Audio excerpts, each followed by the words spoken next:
Hey my dear listener, before we start, make sure to subscribe to the channel.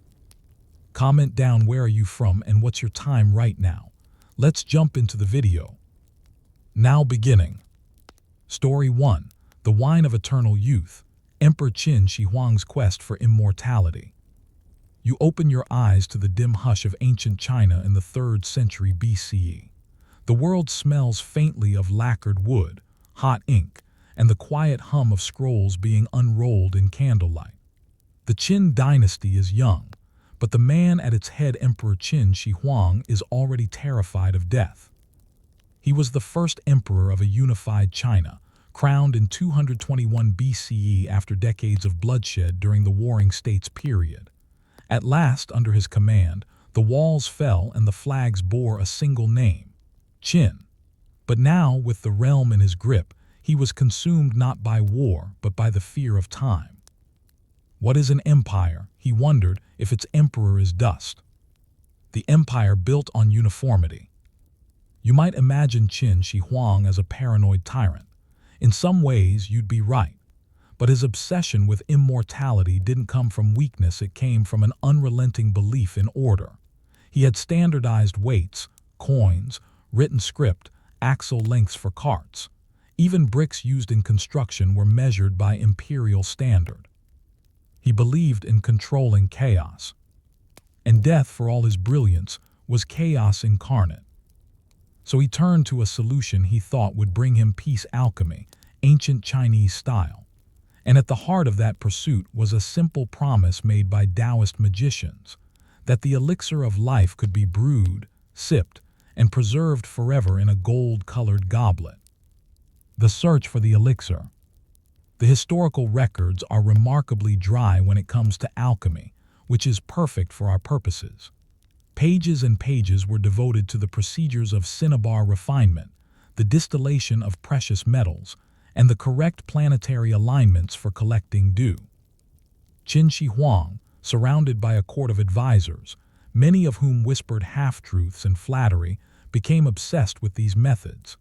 He dispatched hundreds of expeditions, some by land, some by sea, to find the fabled islands of the immortals, especially one named Pinglai, rumored to lie beyond the eastern seas. A man named Sulfur, a court magician and alchemist, led several of these voyages. Sulfur told the emperor he would find the elixir on these islands, guarded by spirits and beasts. He needed ships, crew, virgins, and supplies. The emperor gave him all of it. And Sulfur sailed away. And he did not return.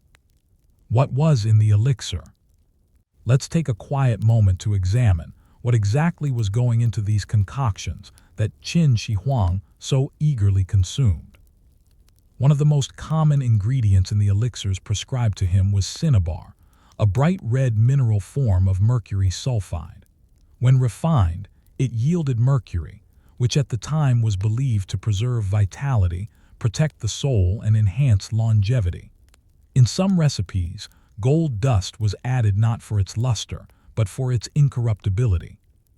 Other elements included realgar arsenic sulfide, mica for strength and glowing vitality, jade dust associated with purity and preservation, wine to help dissolve and deliver the minerals. In short, the emperor was slowly poisoning himself with a metal he believed would keep his flesh intact.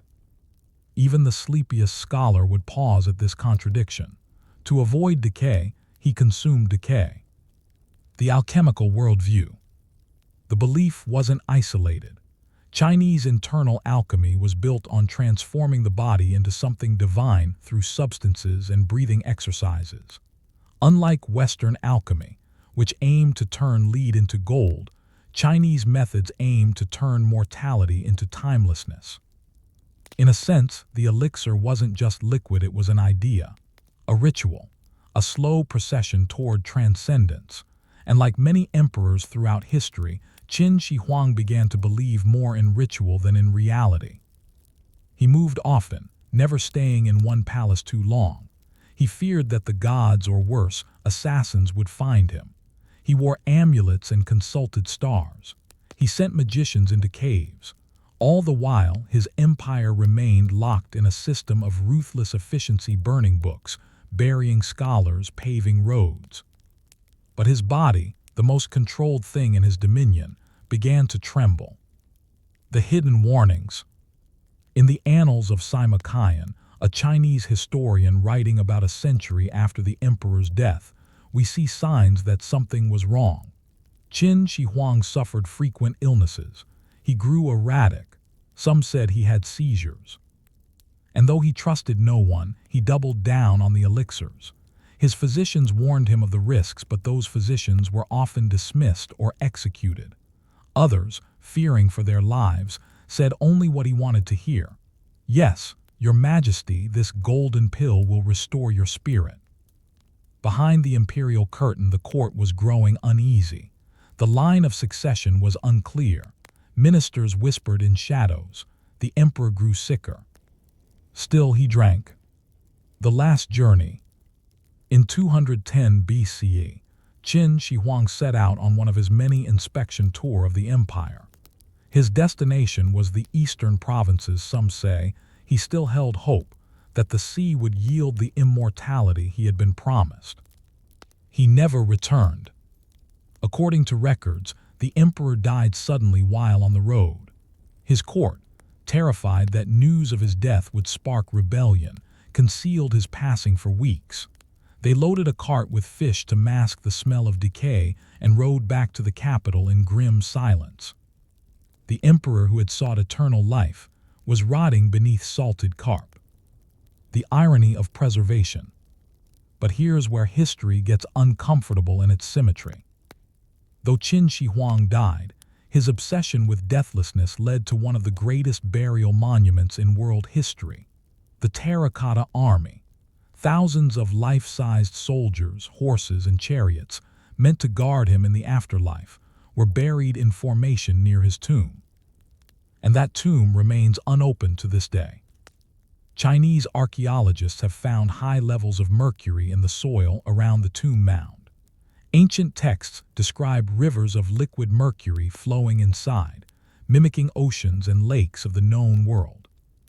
Could it be that in death, Qin Shi Huang was still clinging to life, bathing in mercury even as he decayed? We don't know. His tomb is sealed. We have never looked inside. But we do know this.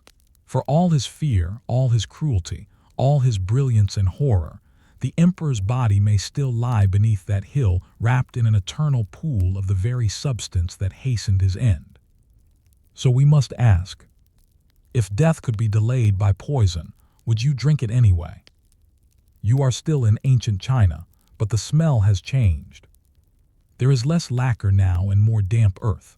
The clatter of armor no longer echoes through palace halls, but is frozen in clay underground. You're standing at the foot of an impossible mystery, the emperor's tomb. The man who feared death so profoundly planned for his afterlife in ways no one ever had and perhaps no one ever will again. A tomb like no other. Let's step back for a moment. Emperor Qin Shi Huang, for all his erratic behavior in his final years, had a very clear idea of what his tomb should be. He began construction on it before he even unified China, during his reign as King of Qin. He mobilized hundreds of thousands of laborers. Some estimates go as high as 700,000 to carve a subterranean palace under a hill near modern-day Xi'an. He wanted a world beneath the world, and he nearly built one. The mausoleum complex spans several square kilometers. At its heart lies a mound still untouched that is believed to contain the emperor's body and the legendary rivers of Mercury. But scattered all around are chambers full of life-sized soldiers, acrobats, musicians, animals, and chariots made not of bone and breath, but of clay. This was not a tomb. It was an empire built for a dead man. Mercury and the idea of everlasting flesh. There's something quietly unnerving about the emperor's obsession with Mercury. As mentioned in Section 1, the soil near his tomb registers extremely high levels of mercury, consistent with ancient texts that describe rivers of the toxic liquid flowing inside. In records of the grand historian, Sima wrote, "Palaces and scenic towers for 100 officials were constructed, and rare utensils and wonderful objects were brought to fill it. Artisans were ordered to make crossbows and arrows primed to shoot at anyone who enters the tomb. Mercury was used to simulate the 100 rivers, the Yangtze and Yellow River and the Great Sea, and set to flow mechanically." It sounds poetic, even mythical, but modern readings and geophysical surveys confirm what seemed legend. Mercury is there, and it's pooled under pressure. What does this mean? It means that the emperor who consumed mercury to preserve his life may have ordered it poured into his tomb to preserve his soul, or perhaps his image in perpetuity. Perhaps, in a way, he believed he would still be there breathing vapor, eyes open. But mercury is both preservative and poison. The paradox lingers. An afterlife staffed by clay. And then there are the soldiers. You've probably seen the images, rows of silent clay warriors standing in formation, each with a different face, hairstyle, expression. Some look tired, others proud. Many appear to be mid-step, as though interrupted while marching. These were not mere statues. They were individualized, suggesting that actual soldiers were used as models. Their armor was detailed, their weapons once sharp and real. Each figure stood ready to serve the emperor in death. But why go to such trouble? This was a time of deep belief in the afterlife as a parallel world, one where the emperor would continue to rule, to fight, to judge. Just as he needed food, guards, and courtiers in life, so too would he need them after his final breath. And so artisans made them, thousands of them. They were assembled in underground pits, in battle formations, each pit with its own structure, one for infantry, another for cavalry, another for command officers. In fact, researchers have found evidence that entire clay bureaucracies were created. Not just soldiers, but officials, scribes, even musicians and court jesters were entombed in clay. It wasn't just a mausoleum, it was a working government for the dead. A secret kept in blood.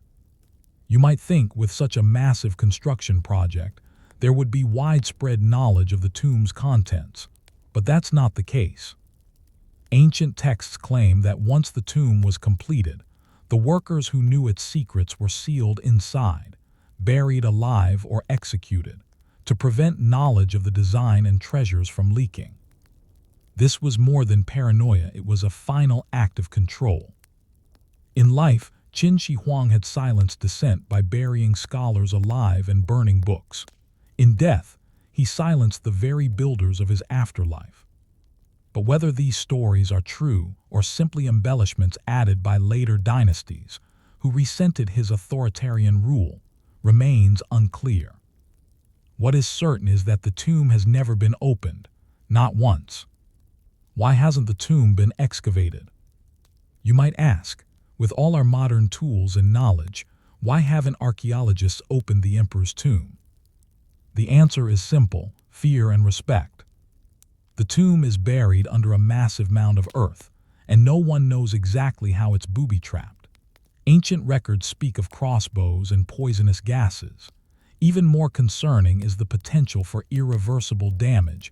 Opening the tomb could expose fragile artifacts to air, moisture, and collapse. The Chinese government and most scholars have adopted a stance of preserve first, excavate later. Technologies are improving every year, and the hope is that one day the tomb can be entered without destroying what's inside. Until then, it remains a sealed question mark beneath the soil. A time capsule of obsession. A court of quacks. Let's return briefly to the emperor's court, just before his death. By his final years, Qin Shi Huang had grown increasingly suspicious of traditional scholars and Confucian advisors. Instead, he surrounded himself with mystics, dream interpreters, and alchemists. These were men who told him what he wanted to hear, that immortality was near. In some records, it's noted that he drank immortality wine daily, a potent mix of mercury and other minerals dissolved in alcohol or spring water. The recipes varied, but the effect was always the same: slow, systemic poisoning. His tongue swelled, his hands trembled, he had mood swings. Symptoms now understood as mercury poisoning were interpreted then as signs of divine transformation. And through it all, no one dared to stop him. It's one of history's subtler tragedies, not the fall of an empire through war, but the slow self-destruction of a man who refused to listen to reason. Sulfur, the man who left China forever. Before we close this section, we must revisit Sulfur, the alchemist who promised to find the elixir of life in the Eastern Sea. After receiving a fleet, crew, and supplies from the emperor, Sulfur sailed east with hundreds of men and women. He never returned. Most historians agree he had no intention of coming back. There is a long-standing theory, especially in Japanese lore, that Sulfur landed somewhere along the coast of ancient Japan, bringing with him Chinese agricultural techniques, iron tools, and medicine. Some even believe he became a shaman king, integrating into a local society and founding a line of influence that changed the course of early Japanese history. Is it true? We may never know. But the idea that one man, fearing the wrath of an emperor, sailed into legend and disappeared into history is strangely fitting. After all, immortality takes many forms. For Sulfur, it may have been anonymity. The fragility of immortality. In the end, the emperor died. His body was returned to the capital in a sealed litter. His death was concealed until a power struggle erupted. His dynasty, built in blood and fire, lasted just 15 years after his passing. The Qin dynasty collapsed under its own weight. But the emperor's tomb remains. So does the clay army. So does the legend of rivers of Mercury, the eternal palace underground, and the emperor who sought never to die. But the question still floats in that dim candle-lit air. What if we open the tomb tomorrow? Would we find a man preserved in poison or just dust and regrets? You are now standing at the edge of a legacy still, heavy and silent. The tomb of Emperor Qin Shi Huang, the first emperor of a unified China, has been untouched for over 2,000 years. But the shadow it casts over Chinese history is enormous. Not just because of its scale, but because of the strange irony it holds. A man who wanted to live forever, buried in a sealed mausoleum, surrounded by poison, protected by statues and forgotten rituals. In this final section, we will explore what that legacy truly means, not in myth, but in consequence. Not in the promise of immortality, but in the sober reality of historical aftermath. Because in the end, no one drinks their way out of death. The fall of the Qin dynasty. After Qin Shi Huang's death in 210 BCE, his carefully controlled world unraveled rapidly. He had named no clear successor. Instead, his prime minister Li Si and chief eunuch Zhao Gao conspired to conceal the emperor's death. They altered the will to place the weaker of his sons, Huai, on the throne, believing he would be easier to control. Their plan worked temporarily. But Huai, now titled Qin Ershi, lacked his father's authority and vision. He became a puppet ruler, and under his rule, rebellions erupted across the empire. People were overworked, overtaxed, and deeply resentful of the emperor's harsh policies. By 206 BCE, just 4 years after Qin Shi Huang's death, the Qin dynasty was no more. Rebels stormed the capital, and the imperial palace was burned. The dynasty that had built the Great Wall, the standardized script, and the terracotta army was extinguished quickly and completely. His body still lay in its Mercury-lined tomb, but the empire he fought so hard to preserve did not last a generation. Buried in a poisoned heaven. And yet, it's that tomb, not the failed dynasty, that continues to whisper through history. Let's return underground, beneath the burial mound near modern-day Xi'an. The central chamber remains unopened, as discussed in Section 2, but surrounding excavations have revealed more and more of what the emperor built. Entire stable blocks have been found, complete with clay horses. Acrobats and musicians, frozen in mid-performance, sculpted in lifelike poses. Officials and scribes, poised with writing tools, await their emperor's orders. And a bronze chariot buried in pieces, perhaps meant to carry him to the heavens. And all of this remains beneath the soil because we are, quite literally, afraid to disturb it. High mercury readings suggest the environmental danger is very real.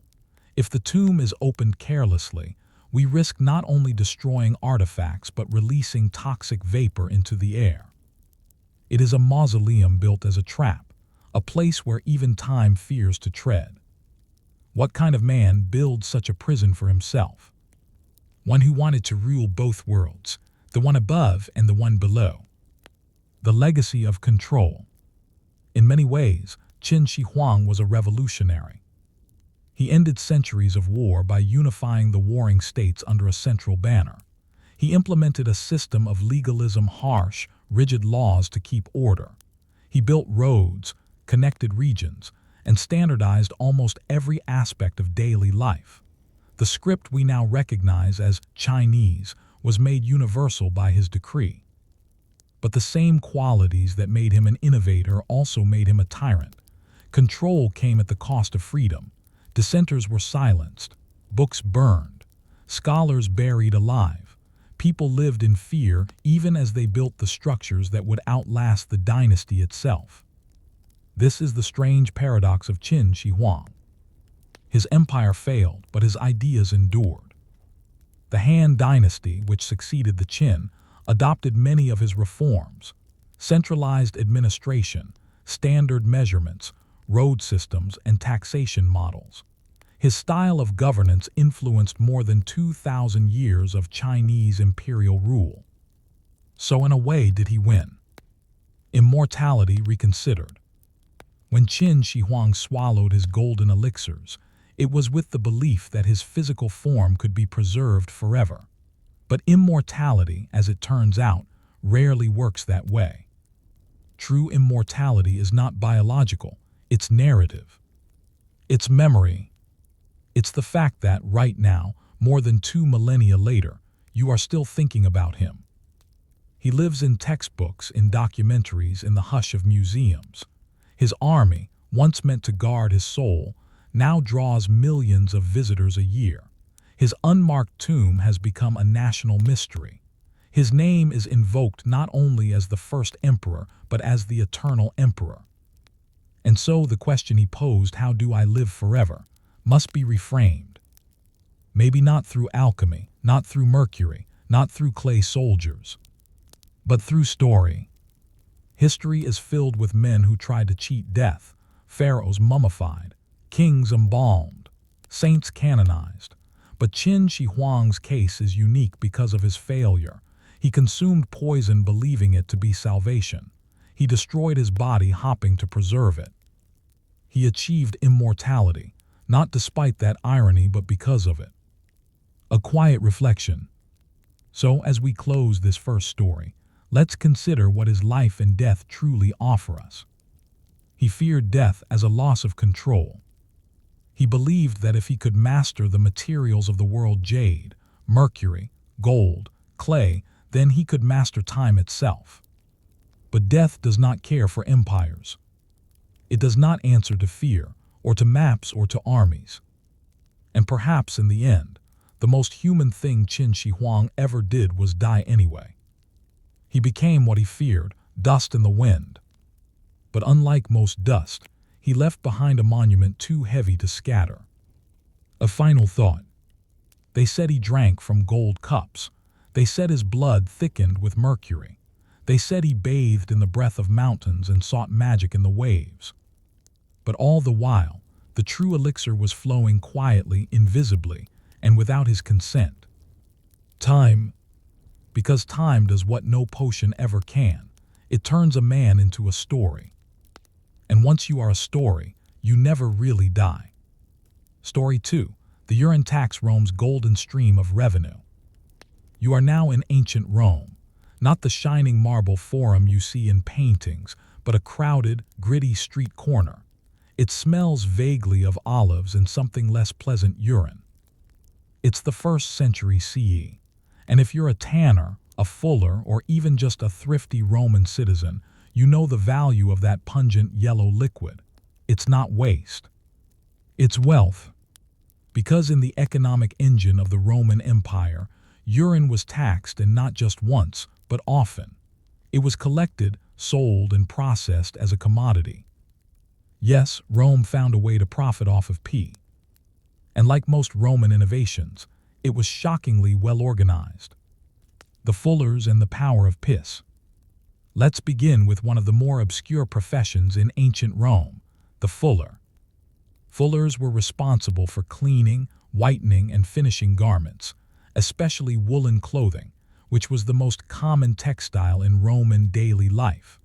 Think of them as the dry cleaners of the empire, but without chemicals or modern detergents. So what did they use? Urine. Human urine contains ammonia, a compound that is excellent for breaking down organic stains and loosening grease. When left to ferment, the ammonia content increases, making it even more effective. And so fullers would soak clothing in tubs of urine, sometimes stomping on the garments with their bare feet, working the ammonia deep into the fabric. In other words, your nice white toga, cleaned in pee. But where did the fullers get all this urine? They bought it. And that's where the Roman state got involved.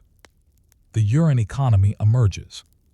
By the time of Emperor Nero, 5468 CE, urine had become a staple in a variety of industries, not just fulling, but also leather tanning, metal cleaning, even teeth whitening powders. The demand was so high that people began collecting it systematically. Public urinals, large clay pots or jars, sometimes placed outside tenement buildings or along major roads, became common. These weren't just conveniences. They were collection points for what Romans called liquamen or urina. Anyone could relieve themselves there, but the contents were not discarded. They were collected and sold to industries in bulk. And in this economy, it didn't take long before someone in the imperial bureaucracy asked, "Shouldn't we be taxing this?" Thus was born the urine tax, a small but symbolically powerful levy on one of the empire's strangest commodities. Vespasian's fiscal fix. The most famous figure associated with the urine tax is Emperor Vespasian, reigned 69-79 CE. He came to power after a period of civil war known as the Year of the Four Emperors, when Rome was in political and financial chaos. Vespasian needed money fast. His solution was a series of pragmatic, often unpopular taxes. Among them was the vectigal urinae, a tax on the collection and sale of urine. He didn't tax the people urinating, of course. Instead, he taxed those who bought urine from the collection pots, mainly fullers and tanners. If you made money from pee, the emperor wanted a cut. Naturally, the tax wasn't well loved. It was ridiculed as vulgar, unnecessary, even comical. But Vespasian defended it, famously saying, "Pecunia non olet." Money does not stink. He reportedly said this to his son Titus, who had mocked the idea of taxing something so disgusting. To prove his point, Vespasian handed him a coin and asked whether it smelled. Of course it didn't. The phrase stuck. Even today, "money doesn't stink" is used to justify profiting from unpleasant sources. But this tax, while small, became a symbol of Roman practicality and of a deeper truth. No material, no matter how humble, was beneath Rome's notice. How much was collected? It's difficult to estimate the revenue generated from the urine tax, but Rome's population at its peak was over 1 million people. With limited plumbing and widespread use of public latrines, urine collection was a thriving business. Here how it likely worked. Public urinals, called phaloniki for fuller use pots, were placed around cities. The contents were collected daily by specialized workers. These workers then sold the urine in bulk to fullers and tanners. The state levied a tax either on the sale or on the buyer, much like a modern VAT value-added tax. The tax itself was small, but the volume made it worthwhile. In fact, when archaeologists uncovered the ruins of Roman fulleries, especially in places like Pompeii, they found tanks, basins, and sluices designed specifically for urine processing, meaning that the infrastructure was built to optimize pee usage. Rome had monetized waste and even built plumbing systems around its collection. Other uses for urine in Rome. As strange as it sounds, urine wasn't just a cleaning agent. Here are a few other ways Romans used it. Leather tanning. Soaking animal hides in urine helped loosen hair and prepare the skin for processing. Dyeing cloth. The ammonia in urine acted as a mordant, helping dyes bond to fibers. Cleaning metal. Urine could remove rust and grime from bronze, a common material for Roman tools and weapons. Toothpaste. Yes, wealthy Romans, especially in the provinces, sometimes used imported Portuguese urine in their dental powders to whiten teeth. Of course, not all of these uses were common or accepted, but they reflect the depth of Rome's resourcefulness and its comfort with bodily functions as economic resources. Urine for Romans was simply a material with value. And value, as always, was taxable. A legal and social view. Roman jurists debated many things, but even urine law had its place. There were legal discussions on who owned public urine. If you placed a pot outside your building and someone else came to collect it, were they stealing? Municipal codes sometimes clarified ownership, especially when taxes were involved. The act of placing a collection vessel often implied intent to donate the contents to fullers or at least allow them to be collected for sale. This led to debates about urine rights: who could collect, who could profit, and who must pay. And of course, class distinctions played a role. The wealthy rarely interacted with the fulleries or tanneries. These were considered dirty trades, left to freedmen, slaves, and laborers. But the wealthy still benefited from these industries: clean clothes, leather goods, shining bronze. They just didn't like to talk about where those things came from. Sound familiar? A cultural curiosity.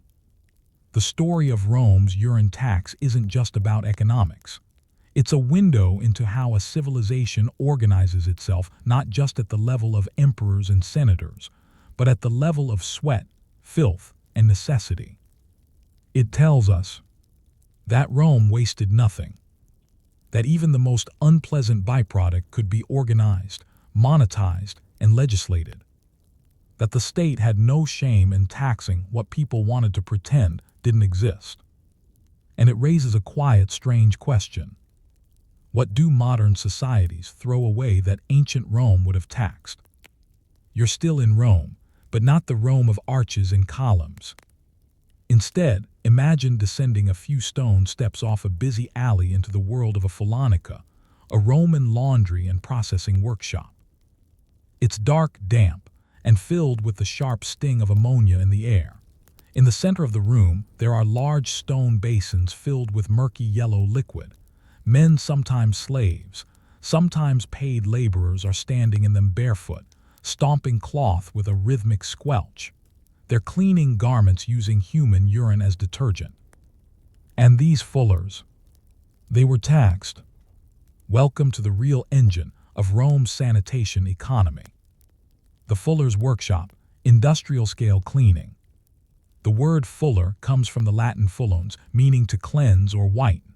These workers specialized in washing wool garments, bleaching fabrics, raising the nap of cloth, a finishing technique, re-dyeing and deodorizing clothing.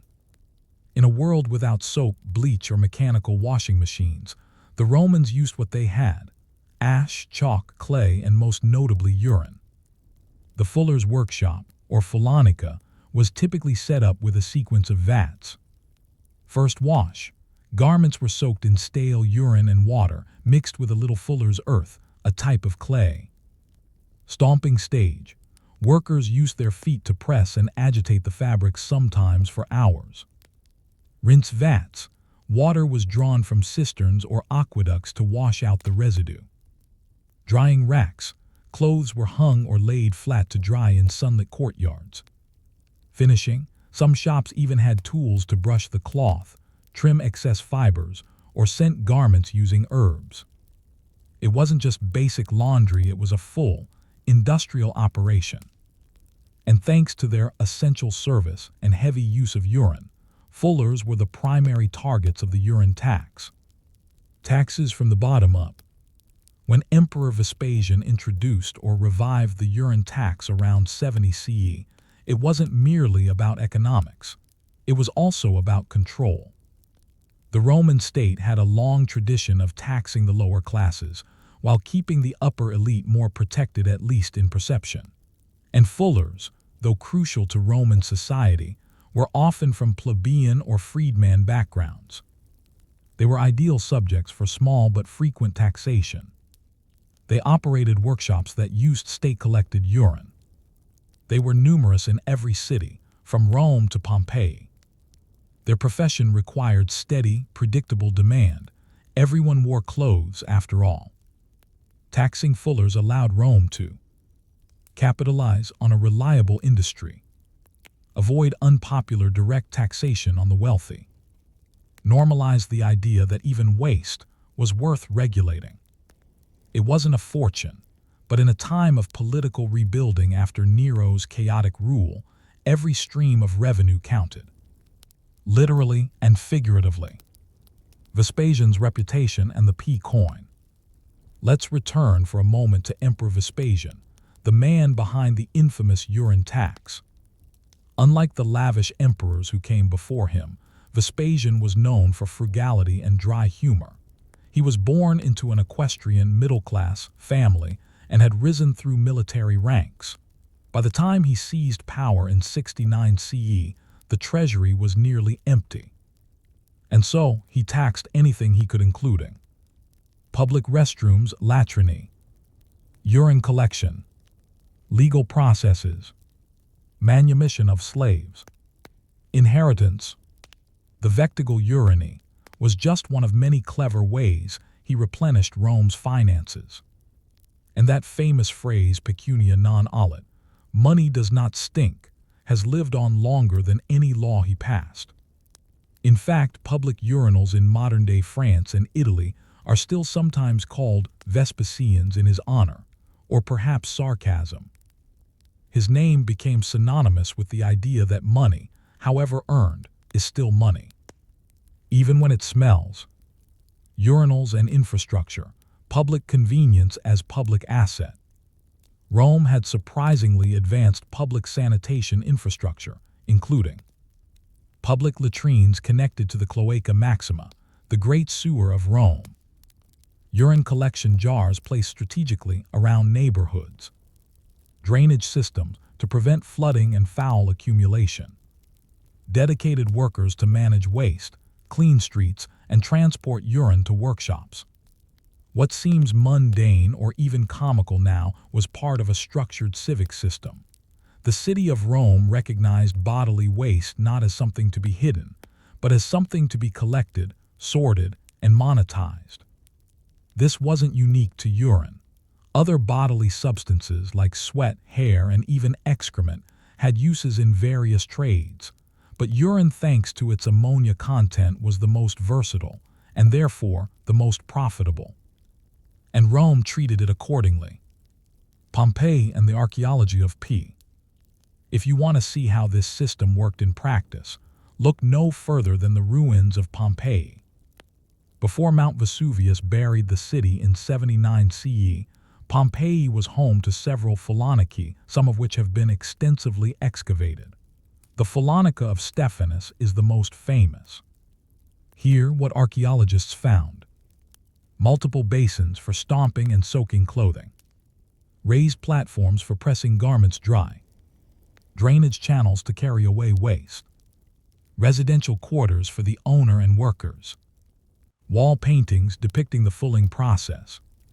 Inscriptions even advertised the services of fullers, proving that these were not secretive or shameful trades.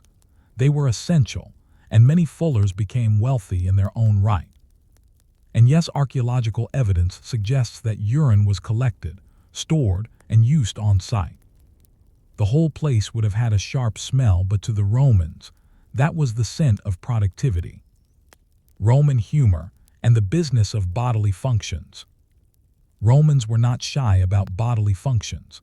Their literature and graffiti are filled with jokes about toilets, insults involving flatulence and urine, poems about chamber pots and latrines.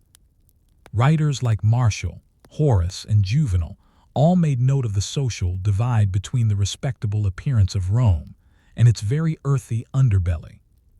Martial, for instance, mocks hypocrites who bathe in perfume while their slaves do laundry and piss. Even in high society, everybody knew that their clean white tunics were processed through the fuller's vats. Rome was a civilization that understood appearances and how much filth it took to maintain them. Civic shame or civic pride? Did Romans feel shame about using urine as a resource? Surprisingly, not much.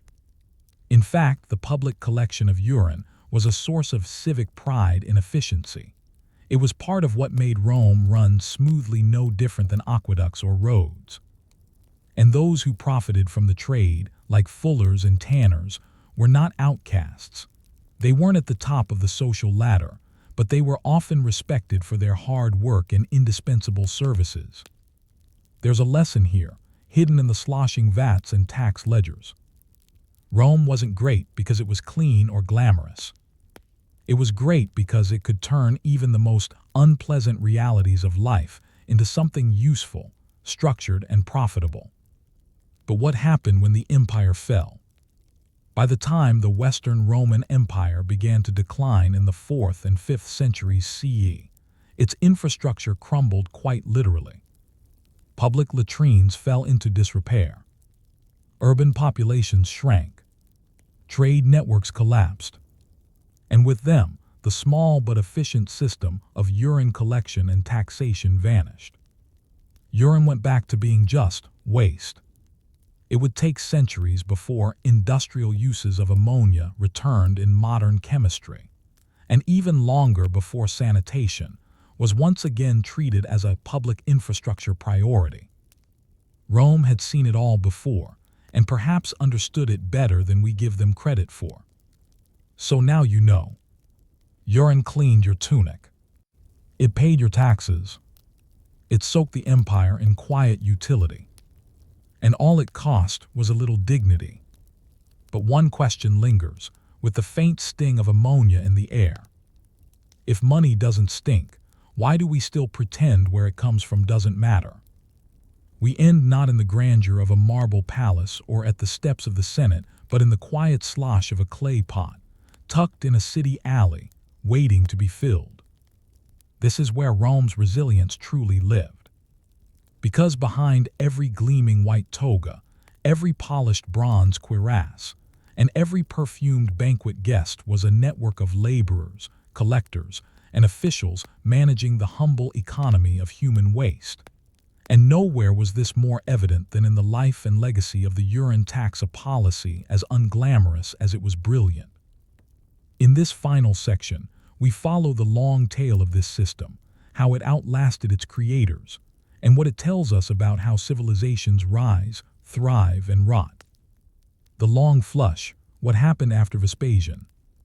After Emperor Vespasian's reign ended in 79 CE, his son Titus, the same one who had once scoffed at the urine tax, took over. Though Titus ruled only briefly, and is best remembered for completing the Colosseum, the urine tax remained in place. So did the Phalanarchy. Even into the 2nd century, under emperors like Hadrian and Antoninus Pius, the infrastructure surrounding public urinals, latrines, and fullers continued to function. Inscriptions and surviving documents show that fullers continued operating in guild-like formations. Urine was still used in cleaning and tanning. The tax still generated revenue. There's no record of it ever being repealed during the height of the empire. Why would it be? It worked. And like so many quietly clever Roman innovations, the urine tax was not a burden, it was a practical arrangement. Tax the people making money, not the act itself. Manage waste by encouraging reuse. Structure society around needs, not ideals. The Romans were not sentimental about policy. They were engineers of survival. A smelly but sustainable system. The Roman economy was never just gold and grain. It was built on layers, some dignified, some dirty, all indispensable. The urine industry is an excellent example of this. It worked because the raw material was free. The collection was simple. The processing had immediate value. The taxation targeted commerce, not the poor. This kind of system is what made Rome an empire, not its legions, but its ability to capture value from every corner of life, including bodily waste. And we now know that this wasn't just a Roman quirk. In medieval Europe, similar systems emerged, where tanners and fullers collected urine, often called lant, from households. In 18th century Britain, stale urine was used in the dyeing industry. Even into the 19th century, fulling with urine was still practiced in parts of rural Europe. Rome may have been the first to tax it, but it wasn't the last to use it. The empire's logic, the ability to turn byproducts into productivity, persisted. Fullers in the social ladder. Let's look again at the fullones, the laundry workers and cloth finishers. Despite working with smelly vats and human waste, some of them became wealthy. Inscriptions found across Roman cities show fullers commissioning public monuments, hosting community events, serving in local government roles. In Pompeii, a man named Lucius Veranius Hypsius, a freedman fuller, left behind a well-furnished house with mosaics, evidence of status. Fullers even formed collegia, or professional associations. These functioned like guilds, offering support, mutual aid, and political lobbying power. Though the upper classes mocked them in literature, the fullers were economically powerful and socially essential. They were proof that in Rome, it wasn't your cent that defined your worth, it was your utility. The disappearance of a system. So what happened to it all? When the Western Roman Empire collapsed in the 5th century CE, the infrastructure that supported the urine industry decayed too. Cities shrank. Public sanitation systems failed. Trade networks broke down. Without a stable tax collection mechanism or centralized water management, industries like fulling reverted to household scales or disappeared entirely in certain regions. And so, the urine tax, like many clever Roman policies, faded into obscurity not because it failed, but because the system around it could no longer sustain its quiet brilliance. It's a story not of policy collapse, but structural erosion. Like the slow cracking of an aqueduct's foundation. Money doesn't stink, but memory does fade. Today, if you visit the remains of Thessaloniki in Pompeii or Ostia, you'll see stone basins and treading floors, sometimes still stained from centuries of use. But few people stop to imagine what those rooms smelled like. Fewer still remember that a global superpower once taxed urine. That's the strange power of history. The dullest, dirtiest details are often the most revealing. They show us what people truly valued, feared, or understood about their world. In Rome, people knew that survival wasn't glorious. It was maintained by men with buckets, by workers stomping in piss, by emperors willing to make money from the most unglamorous parts of life. The eternal question. The urine tax poses a quiet challenge to modern audiences. Not because we tax strange things after all, we tax air travel, sugar, streaming services, rainwater collection, and carbon emissions. But because we hide the origin of value, we disconnect wealth from waste. The Romans didn't. They taxed what people actually used, however unpleasant. They understood that every clean tunic required someone to get dirty. And they didn't flinch. A closing image. So here where we end. A worker in a Roman alley at dawn. He lifts a clay pot filled with the night's worth of urine, sloshing carefully as he carries it to the fuller's workshop. He'll sell it for a few coins. A tax collector might take a portion. A tanner will use it to strip hides. A fuller will bleach a senator's toga. That toga will be worn into the Senate house. A law will be passed. And somewhere the emperor will smile because the empire is working. The system is flowing. And no one even notices that at the root of it all is a jar of pee. Story 3. The biscuit that fed an empire hardtack on the high seas. Close your eyes and imagine a long wooden table in the dim hull of a 17th century ship. Around you, the slow creak of timbers groaning under the pressure of waves. Rats scurry in corners. Lanterns sway above crates of rum, rope, and dried goods. You're hungry. What you reach for isn't meat or fruit or anything remotely fresh. You reach for hardtack, a biscuit so hard it could crack a tooth, so dry it might last a decade, and so bland it makes plain bread seem indulgent. It was, for centuries, the uncelebrated but indispensable ration of soldiers, sailors, and explorers. In its gritty crumbs, we find the story of human endurance not through grand victories, but through chewing. And chewing. And chewing. What is hardtack exactly? Hardtack, also known as ship's biscuit, pilot bread, or sea biscuit, is as simple as food gets. The ingredients: flour, water, salt occasionally. No yeast, no fat, no sugar. It is mixed into a dough, rolled out, cut into squares or rounds, and baked multiple times until all moisture is driven out. The result is a rock-hard cracker with the texture of drywall and the appeal of, well, survival. Its value wasn't in taste, but in shelf life. When kept dry, hardtack could last for years, sometimes decades, without spoiling. Even insects had trouble with it, though that didn't always stop them. Bread that outlasted empires. Hardtack wasn't invented by any one civilization. Versions of it appear across history. Roman legions carried a similar biscuit called buxellatum. Medieval crusaders baked bisque, a twice-baked bread. Spanish and Portuguese explorers stocked their ships with biscuits before crossing the Atlantic. British Royal Navy issued hardtack well into the 19th century. Its name, hardtack, came into common usage during the 1800s, particularly in British and American military contexts. But long before then, it was a staple on every ship that dared sail beyond the coast. Because fresh food spoils, salted meat rots, fresh bread molds. Only hardtack waits patiently, immune to time. It is the bread that doesn't care whether you live or die. Making the unbreakable. To truly understand hardtack, we must step into a 16th century bakery supplying ships for exploration.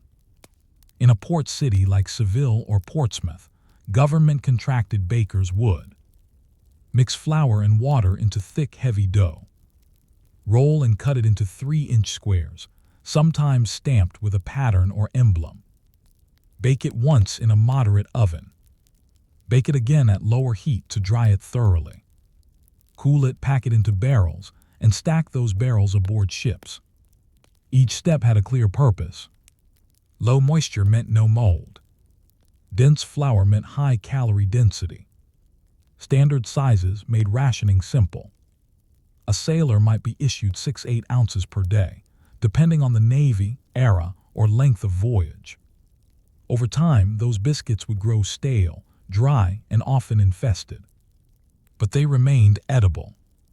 At least technically. How did they eat it? Chewing hardtack straight was usually a last resort. Here, how it was typically consumed. Soaked in coffee, tea, or water to soften it, sometimes for hours. Fried in fat if available. Crumbled into soup or stew. Toasted and topped with molasses or salt pork. Or simply sucked on slowly, like a savory lozenge.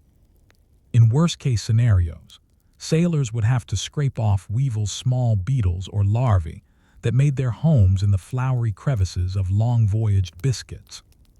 One American Civil War soldier described them as worm castles. Still, men ate them, not because they were delicious, but because they were there.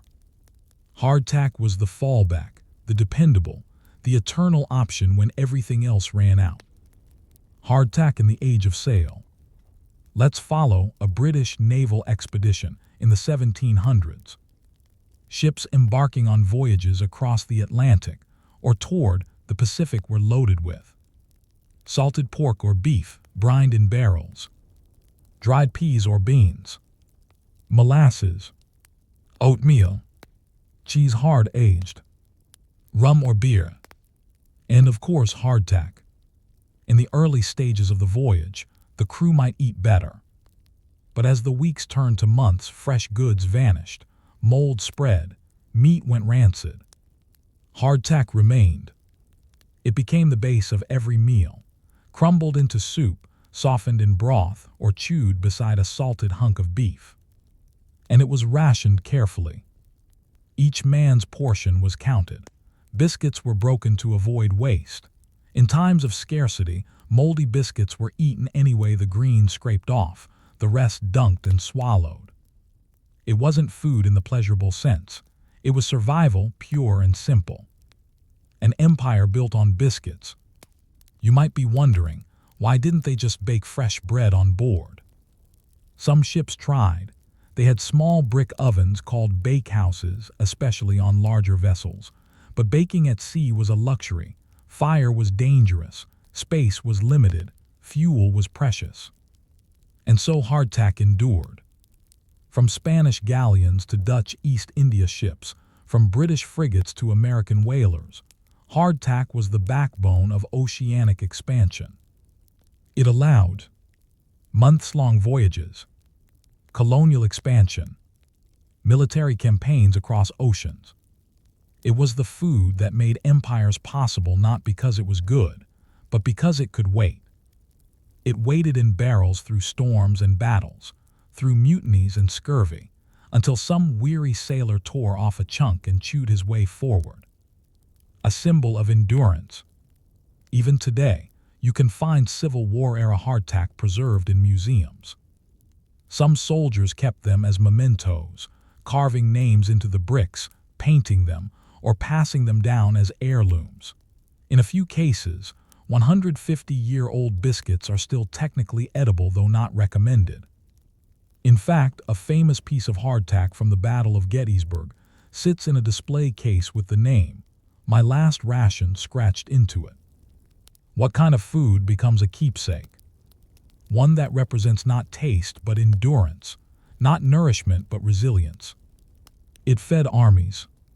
It crossed oceans. It survived where people didn't. Hardtack's quiet lessons. At first glance, it's just a cracker. Dry, crumbly, forgotten. But hardtack teaches us something boring and profound.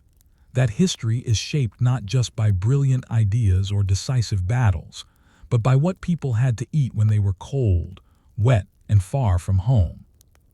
It tells us that empires don't move on steak and silk, but on biscuits so dull they could put a man to sleep and still keep him alive. Yet one question remains. How did such an unyielding biscuit eventually crumble beneath history's weight? The year is 1863. You're a Union soldier during the American Civil War. You've just marched 15 miles, slept in the cold, and now sit around a campfire with a tin plate in your lap. On that plate, a cup of black coffee and a square, pale biscuit that echoes with a dull thud when you drop it. Hardtack. Its chip may be cracked, likely crawling with weevils, You tap it on your boot to shake the bugs out. Then you dip it in your coffee, soften it, chew slowly. You eat because there's nothing else. This is the second life of hardtack, not as an explorer's ration, but as a soldier's lifeline. Hardtack had moved from the decks of wooden ships to the fields of cannon-blasted farms. And once again, it was feeding an empire, not an expanding one, but a divided one, clawing for survival on both sides of the Mason-Dixon line. Hardtack in the American Civil War. Both Union and Confederate forces issued hardtack as a staple ration. Made en masse by military contractors and bakeries, the crackers were 3 inches square, about a half-inch thick, packed into crates or barrels, meant to last indefinitely. But by the time they reached the front lines, they were often already months old, sometimes years. Soldiers wrote extensively about hardtack. In journals, poems, and letters home, it became a kind of folk character, both hated and respected. From a Union soldier's song, "Hardtack come again no more," to the tune of "Hard times come again no more." They joked about it, but they still ate it, because war doesn't wait for bakeries, weevils, and worm castles. By now, hardtack had a reputation, and it wasn't a flattering one. The biggest complaint: infestation. Stored in warm, damp warehouses or transported long distances, hardtack often arrived full of weevils, small beetles, maggots or larvae, flower moths. Soldiers learned tricks to manage: tapping the biscuit on the table to knock out insects, crushing it to dust before mixing it with coffee or soup, dunking it to drown whatever was still alive. One account described hardtack as having more legs than the men who eat it. And yet it remained edible, nutritious, perhaps not, but filling. It's a sobering thought. The most despised food in the army was also the one most likely to keep you alive. Cooking innovations in camp. Despite its toughness, soldiers found creative ways to prepare hardtack. Some favorites included skilligalee, crumbled hardtack soaked in bacon grease or coffee; hardtack pudding, mixed with water and sugar if available, then fried; sluice, a dough made of cornmeal and hardtack bits, fried on bayonets; fried hardtack mush, a sort of pancake for the truly desperate. These meals weren't appetizing, but they were portable, adaptable, and cheap. Hardtack became a culinary blank slate, endlessly reused and reimagined. It was, quite literally, the foundation of the soldier's meal. Supply lines and logistics. The success of any army depends not just on tactics, but on logistics, and hardtack was a quartermaster's dream. It didn't spoil quickly. It could be mass-produced. It was lightweight compared to bread. It didn't require refrigeration. Bakeries in Philadelphia, Chicago, and New York produced millions of hardtack biscuits per week. They were packed into crates and sent by rail, wagon, or boat to the front lines. The Confederacy, with fewer resources and blockaded ports, struggled to match production. Southern soldiers often received cornmeal biscuits, which spoiled faster and had less consistency. In the end, the durability of hardtack became a quiet symbol of Northern industrial superiority. The North could keep feeding its men even poorly while the South starved. A biscuit in every empire. Let's zoom out for a moment. Hardtack by the mid-19th century had become global. The British Royal Navy still issued it in the 1850s. Napoleon's armies carried biscuits into Egypt and Russia. American whalers stocked it for voyages to the Arctic and Pacific. Australian settlers packed it across deserts.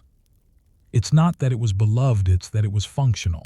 An edible brick, a backup plan, a symbol of systems that valued stability over flavor. Wherever human ambition reached beyond the boundaries of fresh food, hardtack followed. Cultural impressions and soldier memories. After the American Civil War, veterans kept pieces of hardtack as relics. Some were engraved with dates, locations, or initials. Some were framed, passed down, or donated to museums. They became physical reminders of survival tokens of years when every bite was earned. One veteran wrote, "It was as hard as the times we lived through, and just as enduring." And so hardtack passed into folklore, into memory. It became less of a food and more of a metaphor for hardship, for resilience, for doing what must be done. The beginning of the end. As the 19th century ended, so too did hardtack's long reign. Why? Canned food was improving rapidly. Steamships made voyages faster, reducing the need for ultra-long shelf life.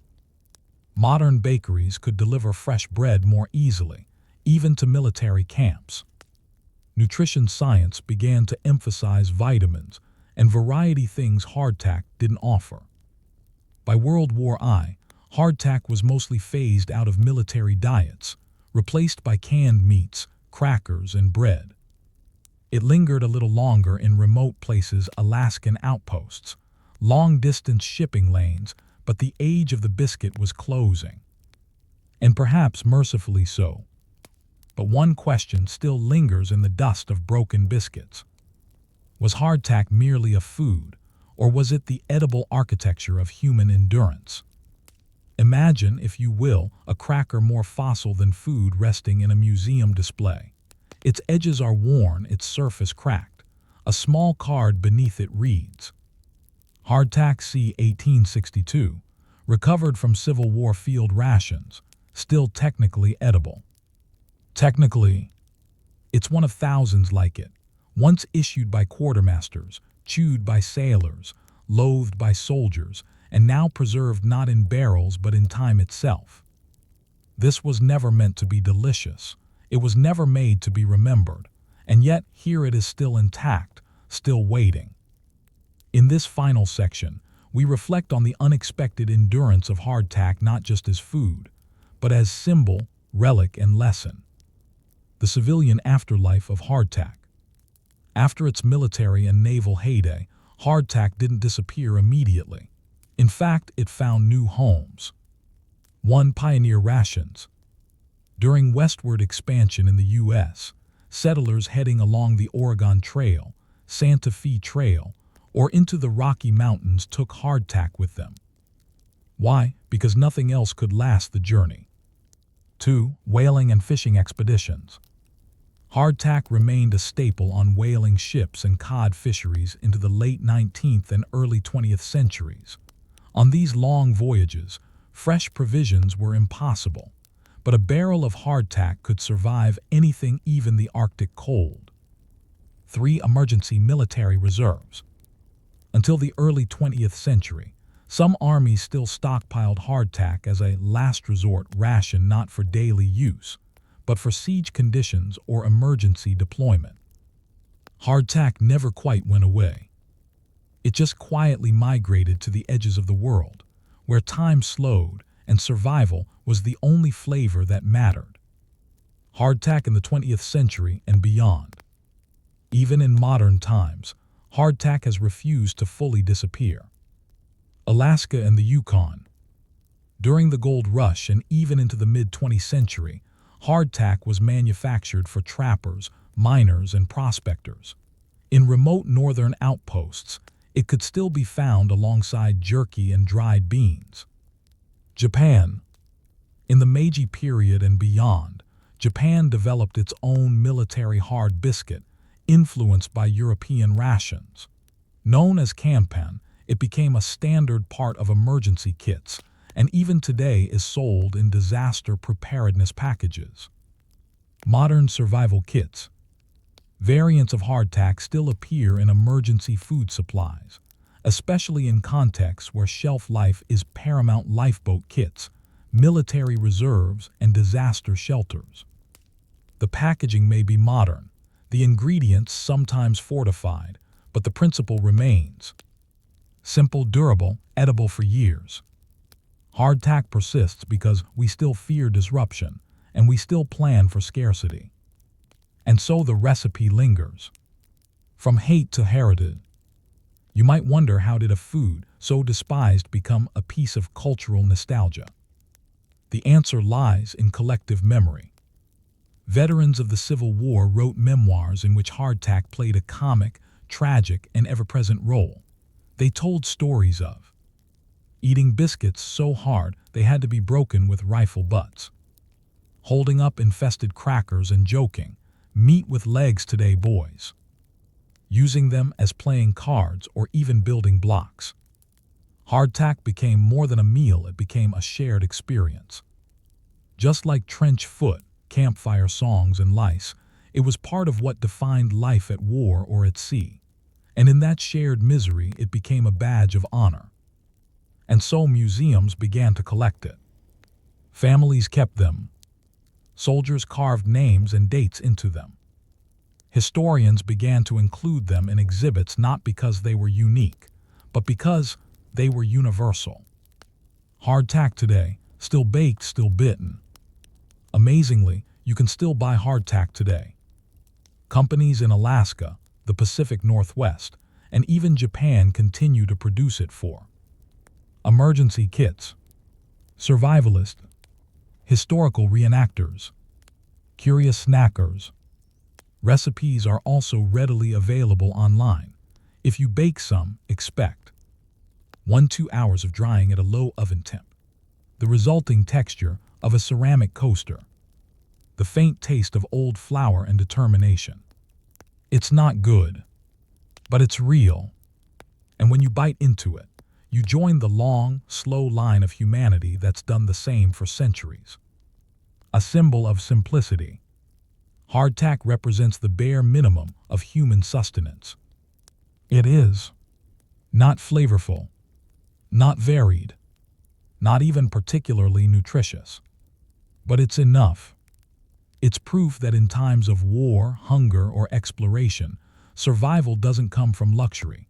It comes from the thing that waits quietly, doesn't spoil, and asks for nothing except your teeth and patience.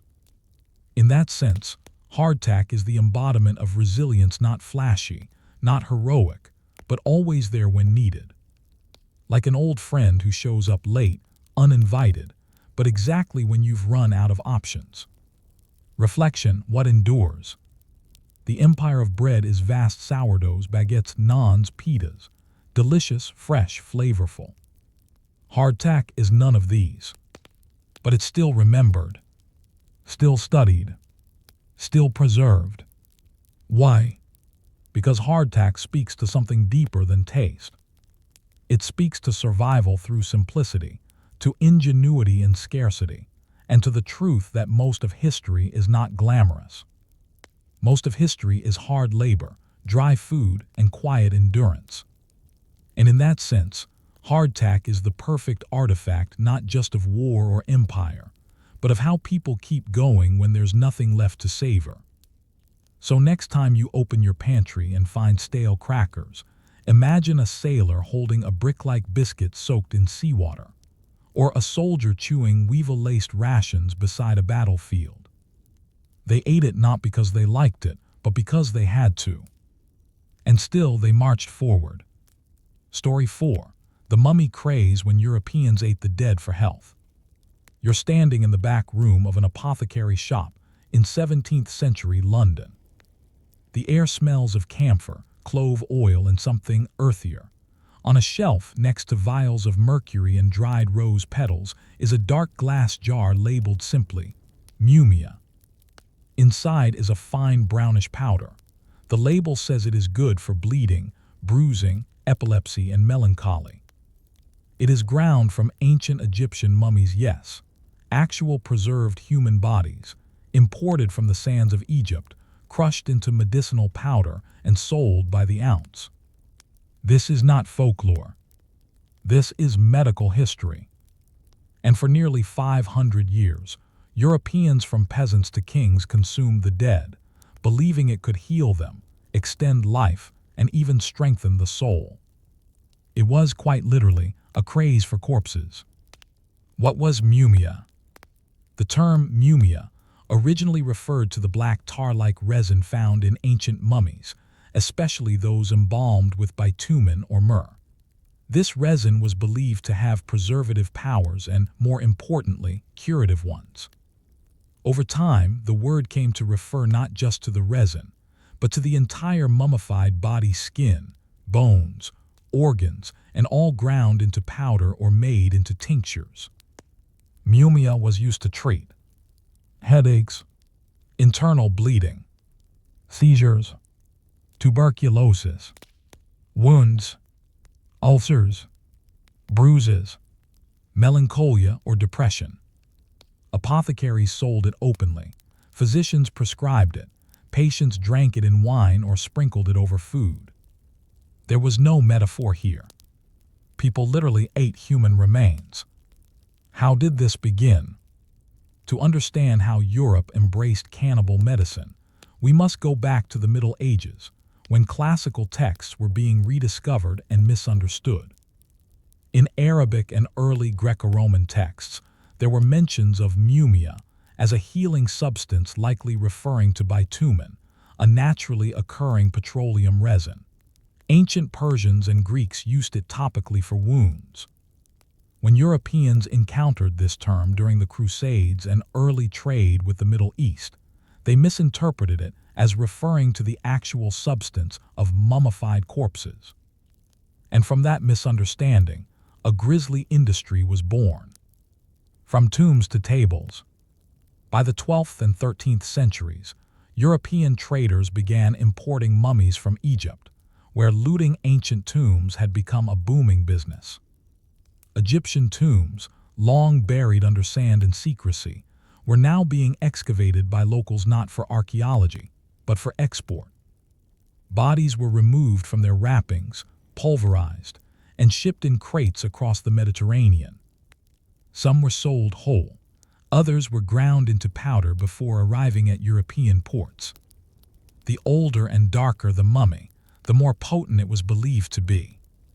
By the 16th century, the use of mummy powder had become widespread in France, Germany, England, the Netherlands, Italy. Even the Vatican reportedly kept stocks of mumia in its medicinal supplies. It was normal, even fashionable, to ingest the dead. Royal patients and corpse cures. This wasn't a fringe practice. European royalty and elite physicians endorsed it.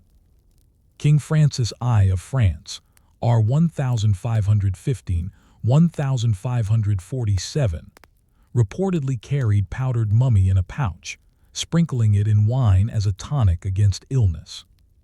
Queen Elizabeth I's personal physician, Dr. John Bannister, prescribed mummy powder as a wound dressing.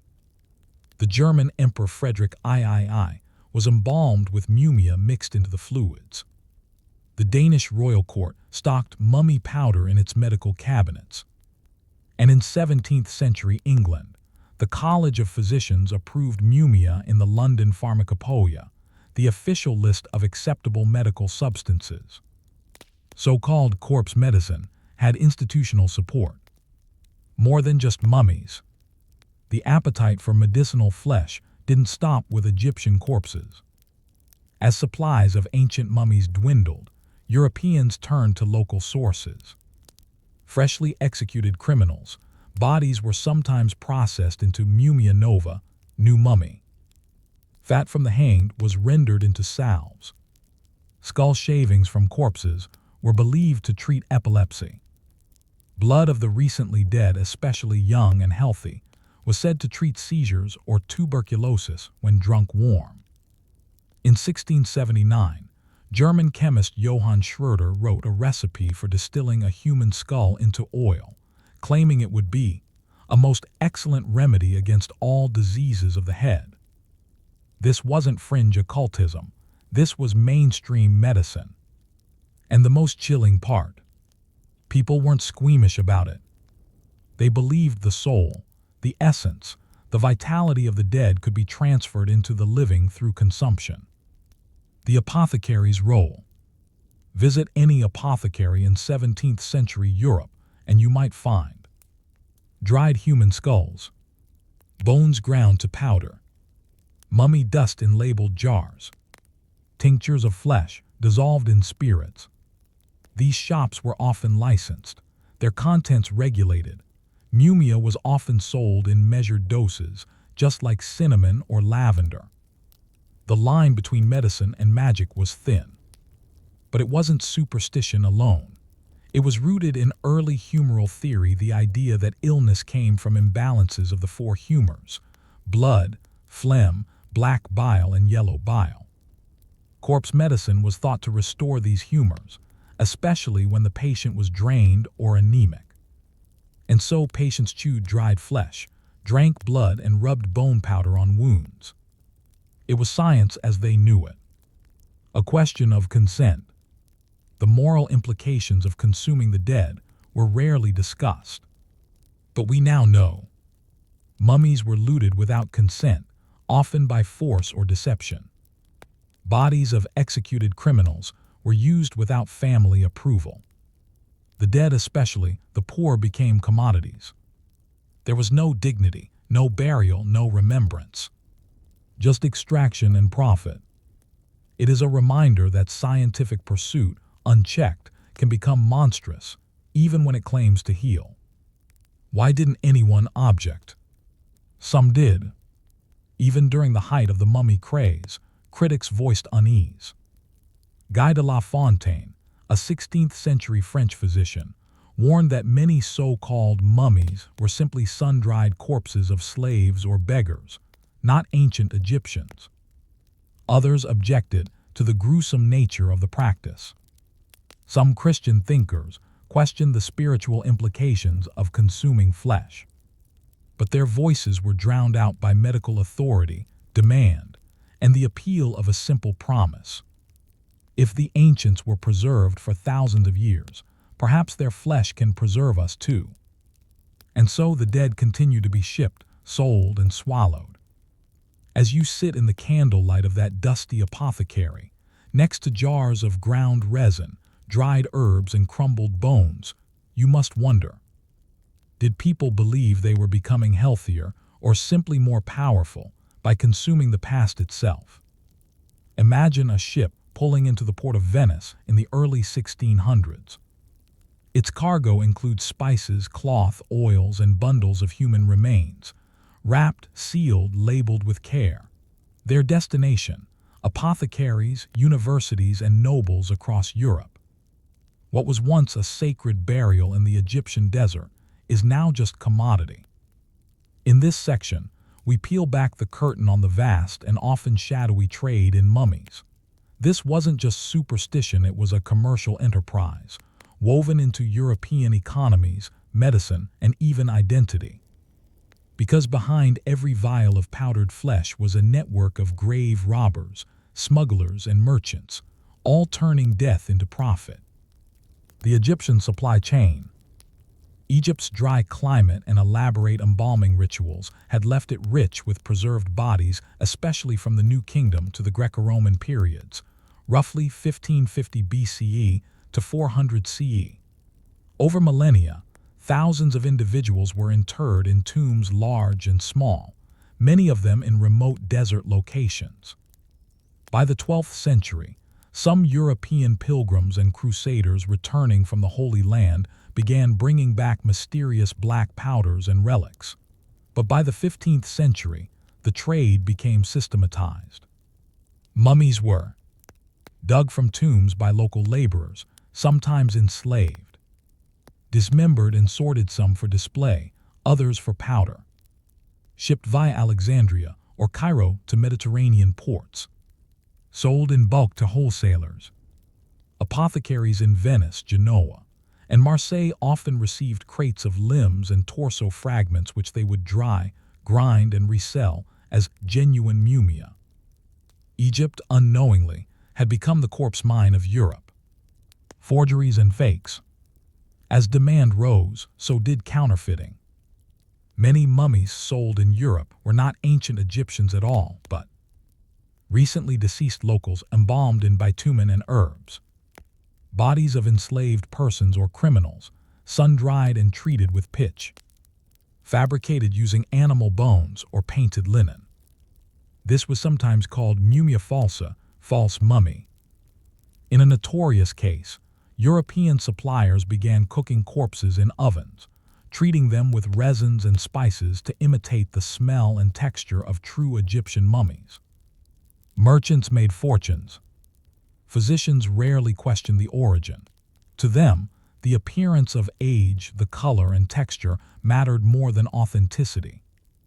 After all, who would travel to Egypt to verify the claim? The apothecary's dilemma. By the 17th century, mumia was listed in official pharmacopoeias across Europe. Apothecaries were legally allowed, sometimes expected to stock it. But not all of them did so willingly. There are records of pharmacists expressing discomfort. Some worried about the soul of the dead being disturbed. Others noted inconsistencies in the product. Some objected on moral grounds, especially in Protestant regions. But few could resist the demand.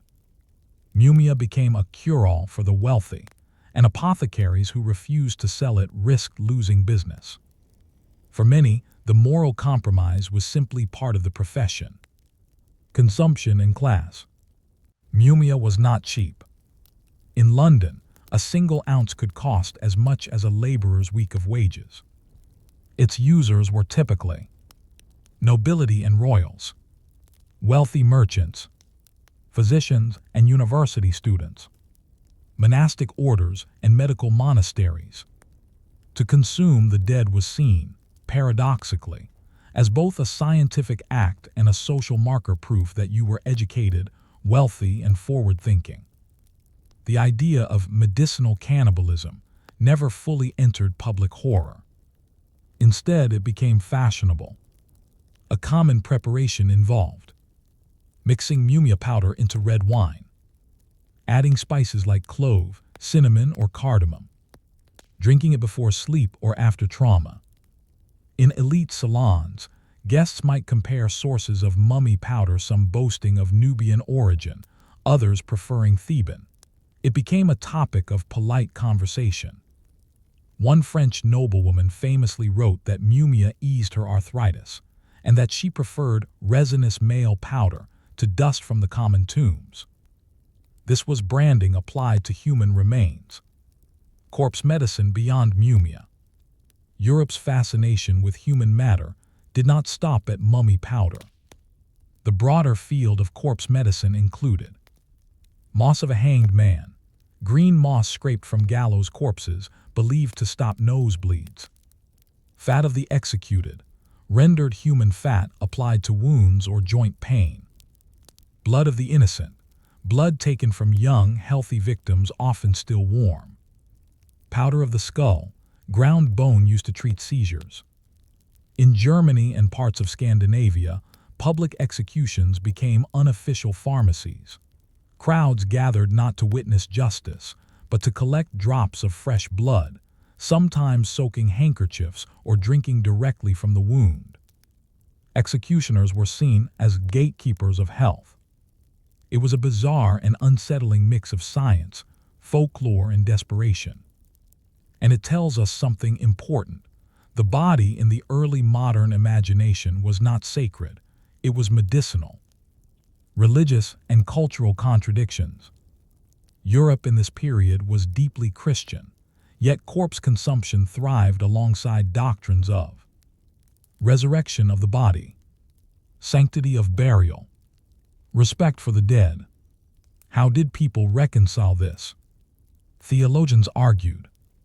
The dead being used were infidels, i.e., non-Christians, so their remains were not spiritually protected. The use was medicinal, not profane.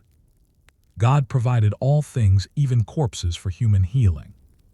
Some even saw mummy powder as part of divine providence, the preserved flesh of ancient peoples, waiting for their wisdom and strength to pass into the living. But this rationalization collapsed in the face of hypocrisy. Egyptians were accused of paganism, but their dead were consumed by Christian monarchs. It was, perhaps, the ultimate irony of imperialism, to loot the tombs of an ancient civilization, grind its dead into powder, and call it healing. The shift toward skepticism. By the late 1600s, cracks began to appear in the practice. Medical authorities questioned.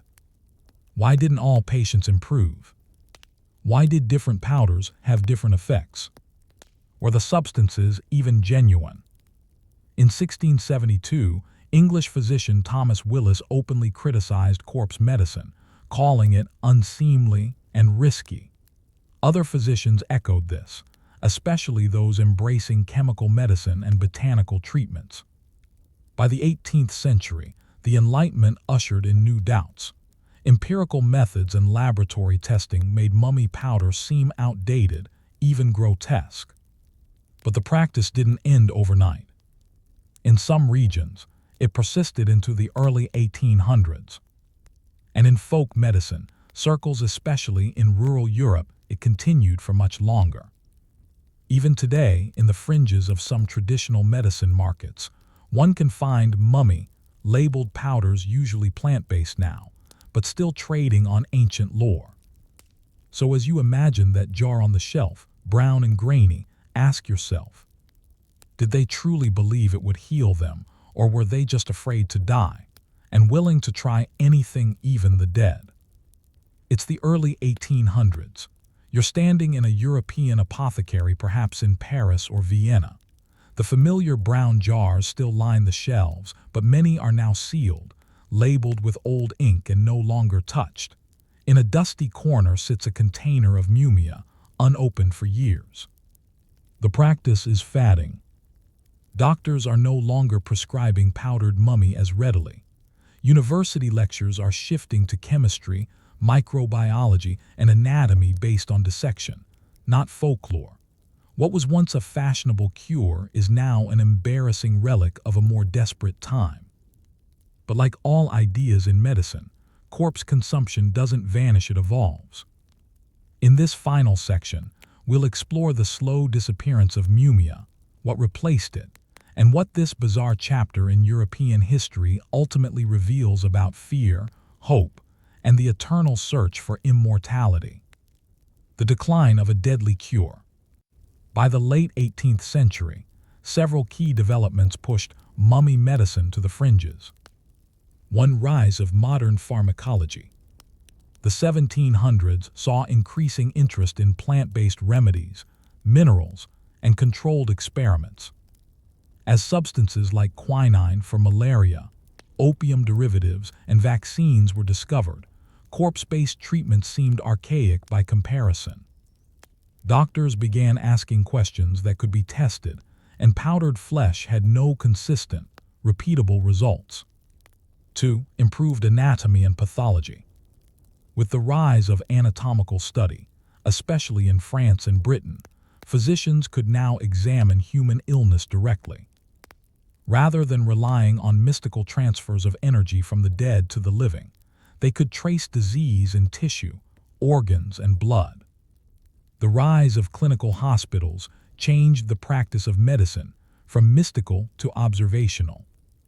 3. Changing attitudes toward the dead. The Enlightenment brought with it a slow shift in how people viewed death and dignity. Romantic writers, church leaders, and early human rights advocates began questioning the ethics of grave robbing. Egyptian mummies, once stripped and powdered, were increasingly seen as cultural artifacts, not raw material.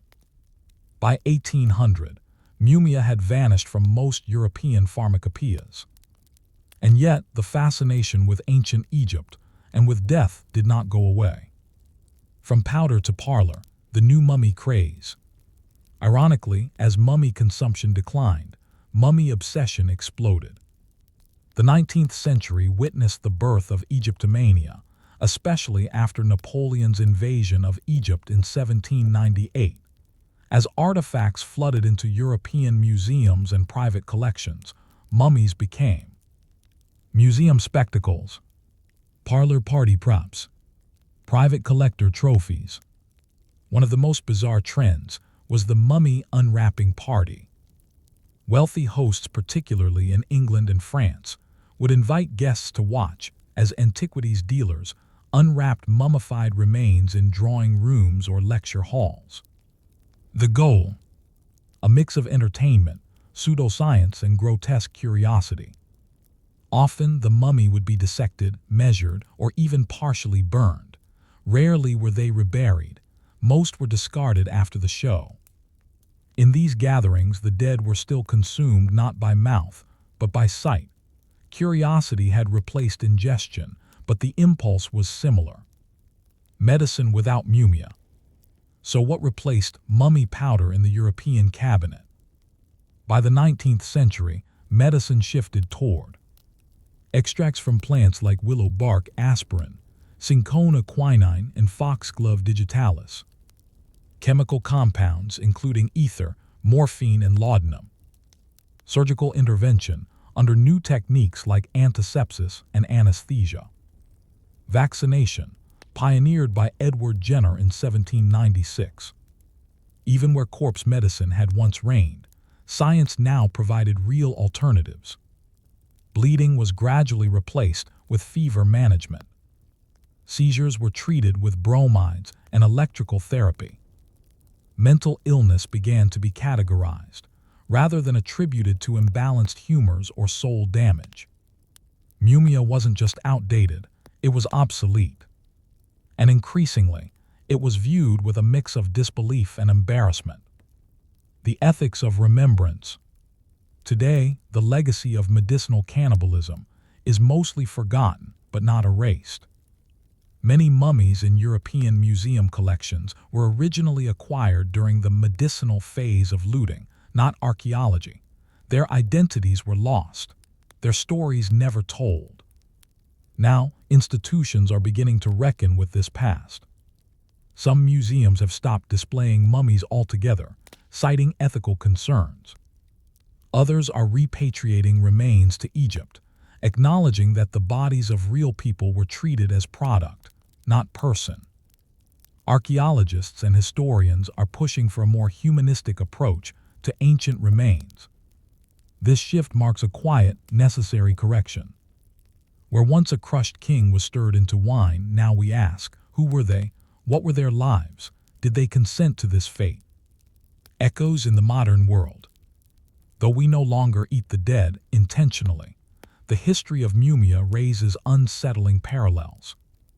The commodification of body parts for medicine persists in black markets, illegal organ trades, and some unregulated stem cell therapies. Exoticism in medicine continues through fascination with ancient or mystical Eastern remedies, often misunderstood or misused in the West. The line between science and sensationalism is still tested, especially in wellness industries promising miracle cures. The lesson is clear. Even well-intentioned medicine can drift into exploitation if desperation meets bad science. What remains? The powdered kings are gone now. Their jars emptied, their bones scattered. What remains is not the cure, but the question. Why did we ever believe that consuming the dead could bring us life? The answer may lie not in medicine, but in mortality itself. To eat a mummy was not just a hope for healing, it was to attempt to absorb time, to fight decay, to borrow from the ancient and the unspoiled. It was a symptom of something deeper, a refusal to accept that death ends usefulness, and that healing must come from the living world, not the grave. So the next time you walk through a museum and see the linen-wrapped form of a long-dead priest or artisan, consider this. They once had a name, a voice, a burial rite. And for centuries, they were bought, sold, and swallowed in the name of health. We called it medicine. But perhaps it was just another way to resist what we all must eventually accept. Story 5. Bread and Blood, the Siege Diets of Medieval Castles. It is winter. You are inside the stone belly of a medieval castle. The walls are thick with cold. The air smells of straw, damp wool, and ash. It's quiet, too quiet. Outside, a siege grinds on. Soldiers huddle behind makeshift barricades. Archers watch the parapets. And beyond the moats and pits, an enemy waits, patient, organized, and well-fed. Inside, you are hungry, not just empty but hollowed. There is no more meat, no more cheese, no more beer. What's left is a bag of grain, a wheel of moldy rye, and perhaps, if rationed properly, a few more days of hope. This is not the romance of knights and banners. This is the diet of the besieged. What was a siege diet? In medieval warfare, sieges were far more common than open battles. Attacking a well-fortified castle head-on was foolish. Walls, towers, boiling oil, and arrows made quick work of brave but naive armies. Instead, most attackers opted for siege warfare: surround the castle, cut off supplies, and wait. Sieges could last weeks, months, in rare cases, years. Inside the walls, the challenge wasn't swords, it was stomachs. A siege diet was not a planned menu. It was a sequence of compromises, a gradual descent from preparedness to desperation. Initial provisions: the siege begins. Castles were expected to withstand attacks. Lords and castellans, castle commanders, kept stores of food in anticipation. Grain, barley, rye, wheat. Salted meat, beef, pork, or fish. Cheese, hard cheeses lasted longer. Beans and peas, dried. Ale and wine, safer than water. Food was stored in underground larders. Granaries above ground, often ventilated. Barrels, casks, and ceramic pots. A well-stocked castle could feed its garrison and residents for weeks or months, if rationed carefully. Early in the siege, meals were meager but reasonable: thin porridge, flatbread, small portions of meat or salted fish, and stewed legumes. Ale was drunk daily, both for calories and hydration. But as days turned into weeks, the choices grew fewer. Phase 2: rationing and substitution. As supplies dwindled, adjustments were made. Meat was reserved for guards and the ill. Bread was stretched with sawdust, ground acorns, or chaff. Beer was watered down. Bones were boiled multiple times to extract every ounce of fat. This was when the siege diet became a calculation. Portions were reduced. Cooks became chemists, trying to maintain nutrition with less. Inventive substitutions included pottage, a watery stew of roots and herbs, thickened with old bread. Peas pudding, mashed peas and grains. Crust porridge, boiled crusts and gruel. Some castles resorted to eating their horses. In a siege in 1187, Tiberias in the Crusader states, knights reportedly ate their war horses after 10 days of encirclement. But this stage was still dignified. The next stage was not. The arrival of hunger, weakness, and disease. As weeks dragged on, bread turned to mold. Water became contaminated. Rats emerged from hiding, bold and fat. Sickness spread, especially among children and the elderly. The body weakened. Scurvy from lack of fresh vegetables. Beriberi from grain deficiency. Infections from poor sanitation. But the most dangerous illness was hopelessness. When hunger becomes pain, choices begin to warp. During the siege of Rochester in 1215, records mention defenders boiling old leather and oxhide shoes for food. The broth had no nutrition, but it offered warmth, a simulation of sustenance. The bones of the castle, eating the walls. In later phases of sieges, defenders consumed things never meant to be food. Candle wax, grease from hinges, parchment boiled, pets, cats, dogs, birds, wallpaper in later centuries. During the siege of Rouen, Normandy, 1418–1419, townspeople reportedly ate rooftop pigeons, grass, and their own belts softened in broth. Nobles fared slightly better, many had private stores, but even they grew gaunt. Eventually, everyone was reduced to the same basic instincts. And often, the dead, many from disease or wounds, were left unburied, as even burial shrouds became valuable cloth. Moral collapse, stories of cannibalism. there are records sparse, grim of cannibalism during extreme sieges. These aren't sensational tales. They appear in dry chronicle entries, footnotes in the margins of war. At the siege of Jerusalem in 1099, chroniclers recorded that some crusaders boiled human bodies, unable to find food. During the Great Siege of Derry in 1689, there are mentions of residents digging up freshly buried corpses. Even in the Hundred Years' War, castle garrisons occasionally turned on captured prisoners, consuming their flesh to stay alive. Such acts were rarely discussed. They were hidden, whispered, but they happened. And always at the end of a long descent. Food as weapon and symbol. Sieges were not only about starvation, but about breaking morale. Outside forces sometimes burned nearby crops to prevent foraging, poisoned wells, paraded livestock within view of starving defenders, launched decapitated heads over the walls to spread panic. Inside, food took on symbolic value. A single loaf of bread might be shown at the battlements to feign abundance.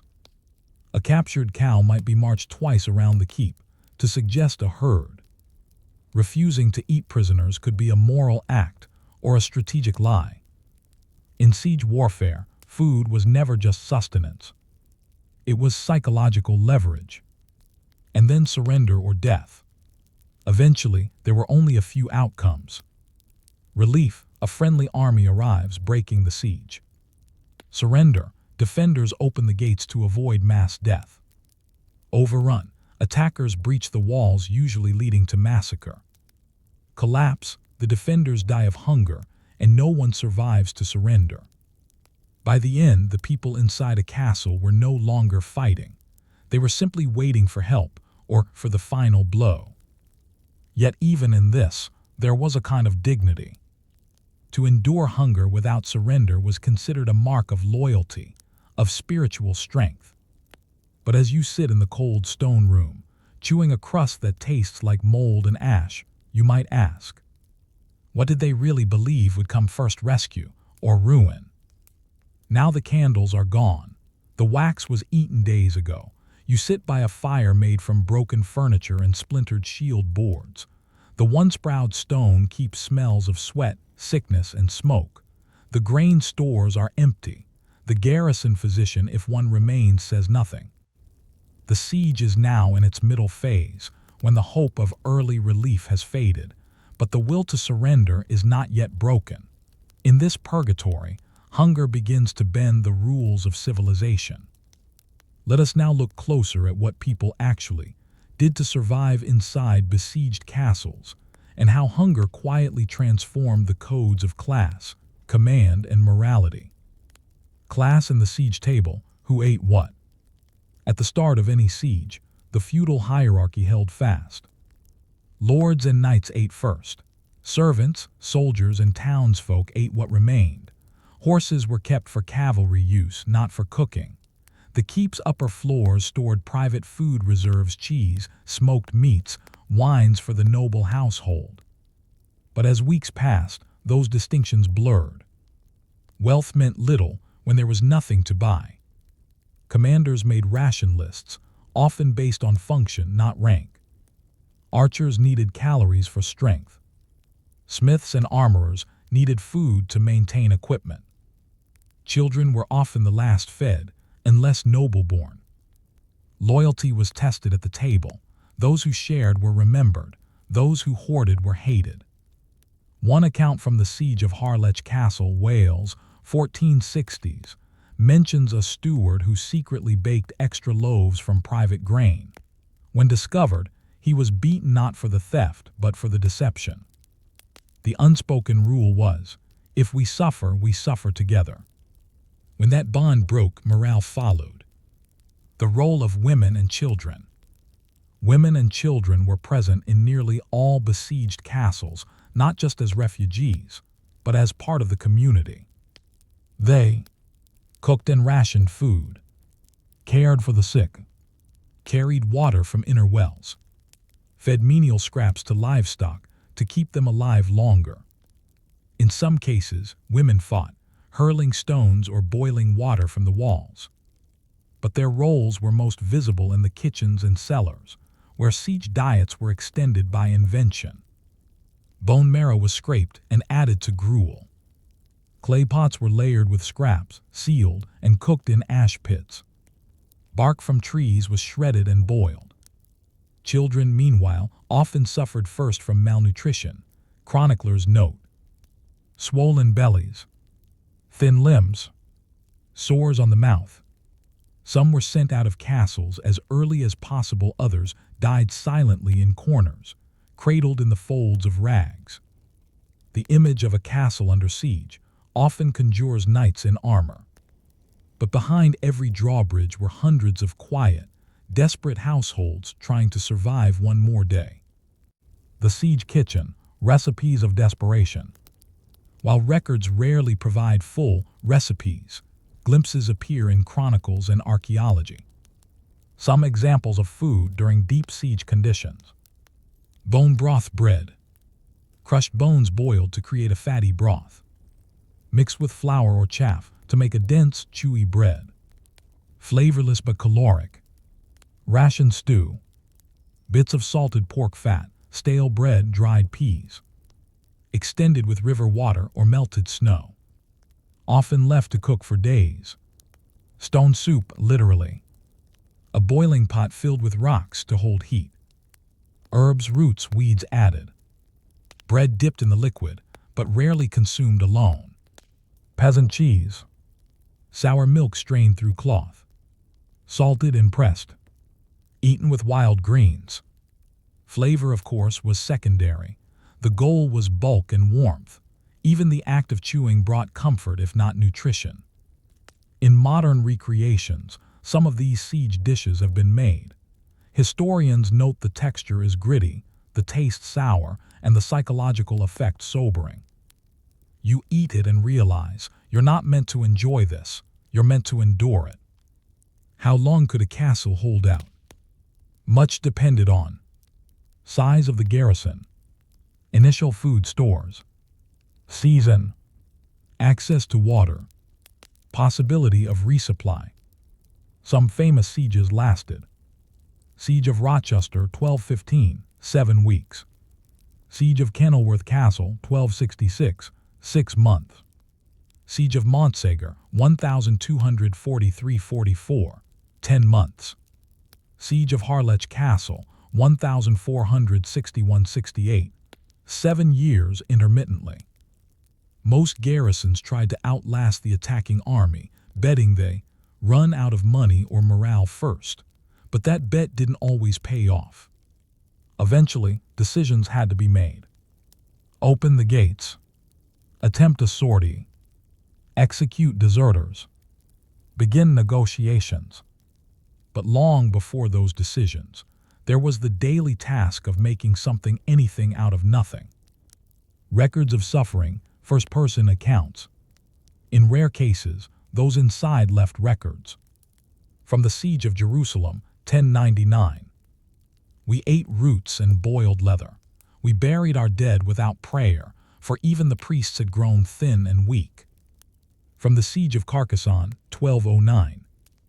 The children cried not from pain but from silence. Their lips moved but no voice came. From the Siege of Kenilworth, 1266. The horses were last. We cried not from pity but from the end of mobility. Many records are brief, written by monks, scribes, or military observers. Few capture the texture of daily hunger, the scraping of a pot, the sound of a dry crust breaking, the last shared spoonful. That silence was not poetic. It was real. Siege as spiritual trial. In Christian Europe, some saw siege starvation as spiritual purification. Clergy would lead prayers, fasts, and penance rituals. Some believed that by denying the body, they strengthened the soul. But for others, this was a test of faith. Why would God allow such suffering? Were they being punished?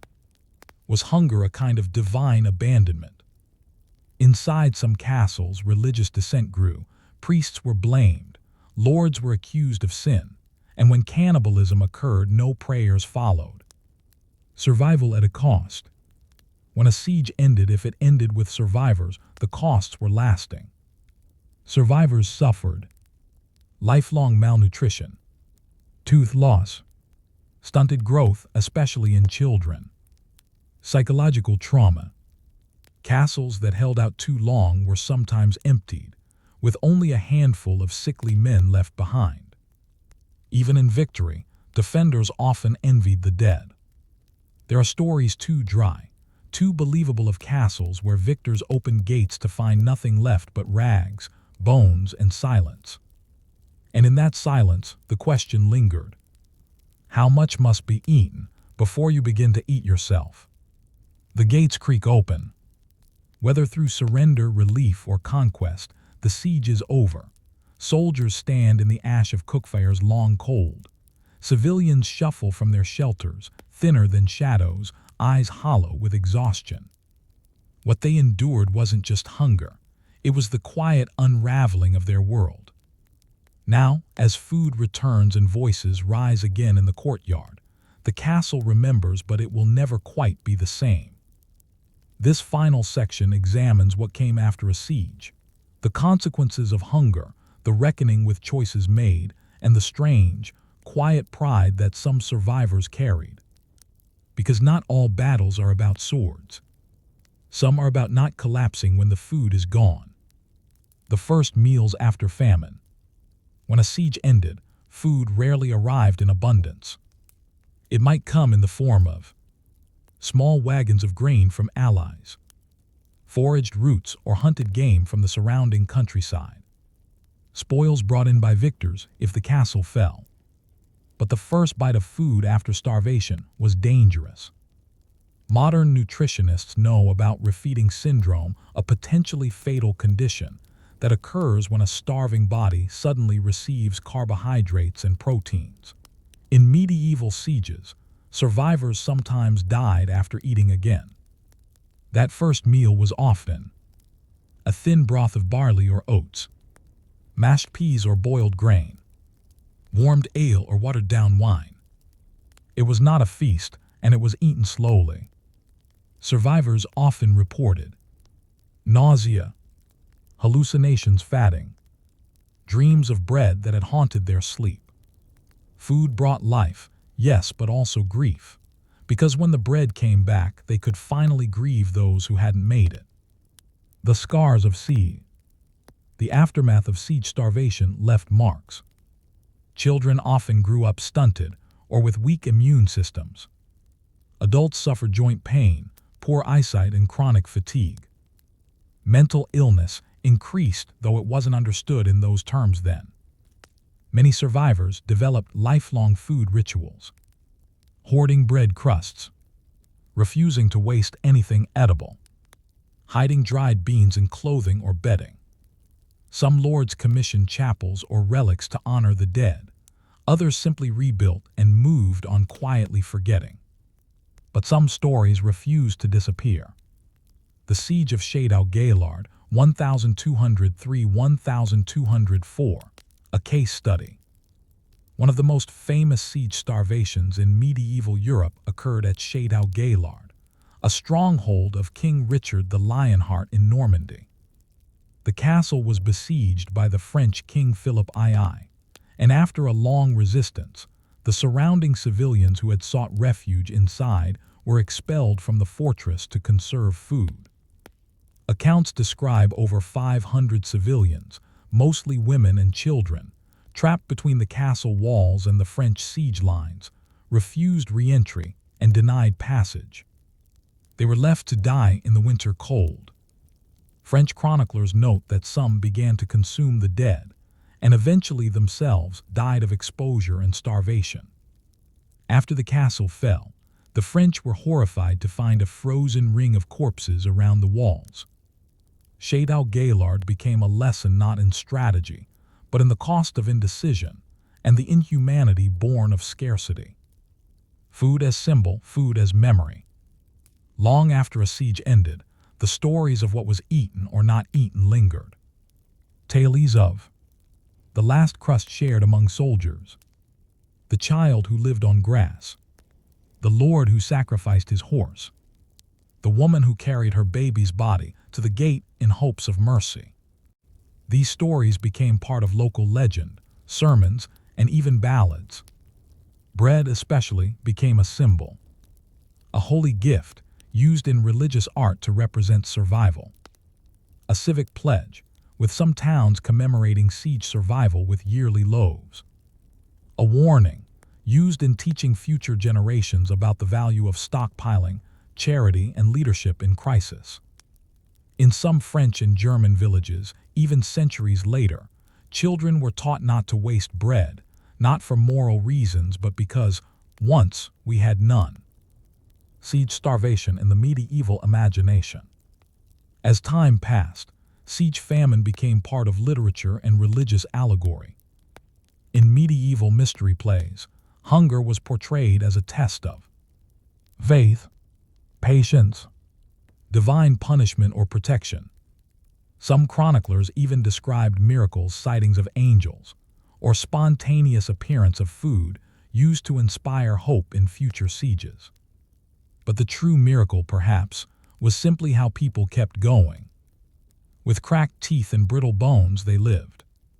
They remembered. The paradox of the castle. Castles were built as symbols of power, control, and security. But sieges revealed their limits. Thick walls couldn't keep out hunger, disease, despair. Inside, no one was truly safe.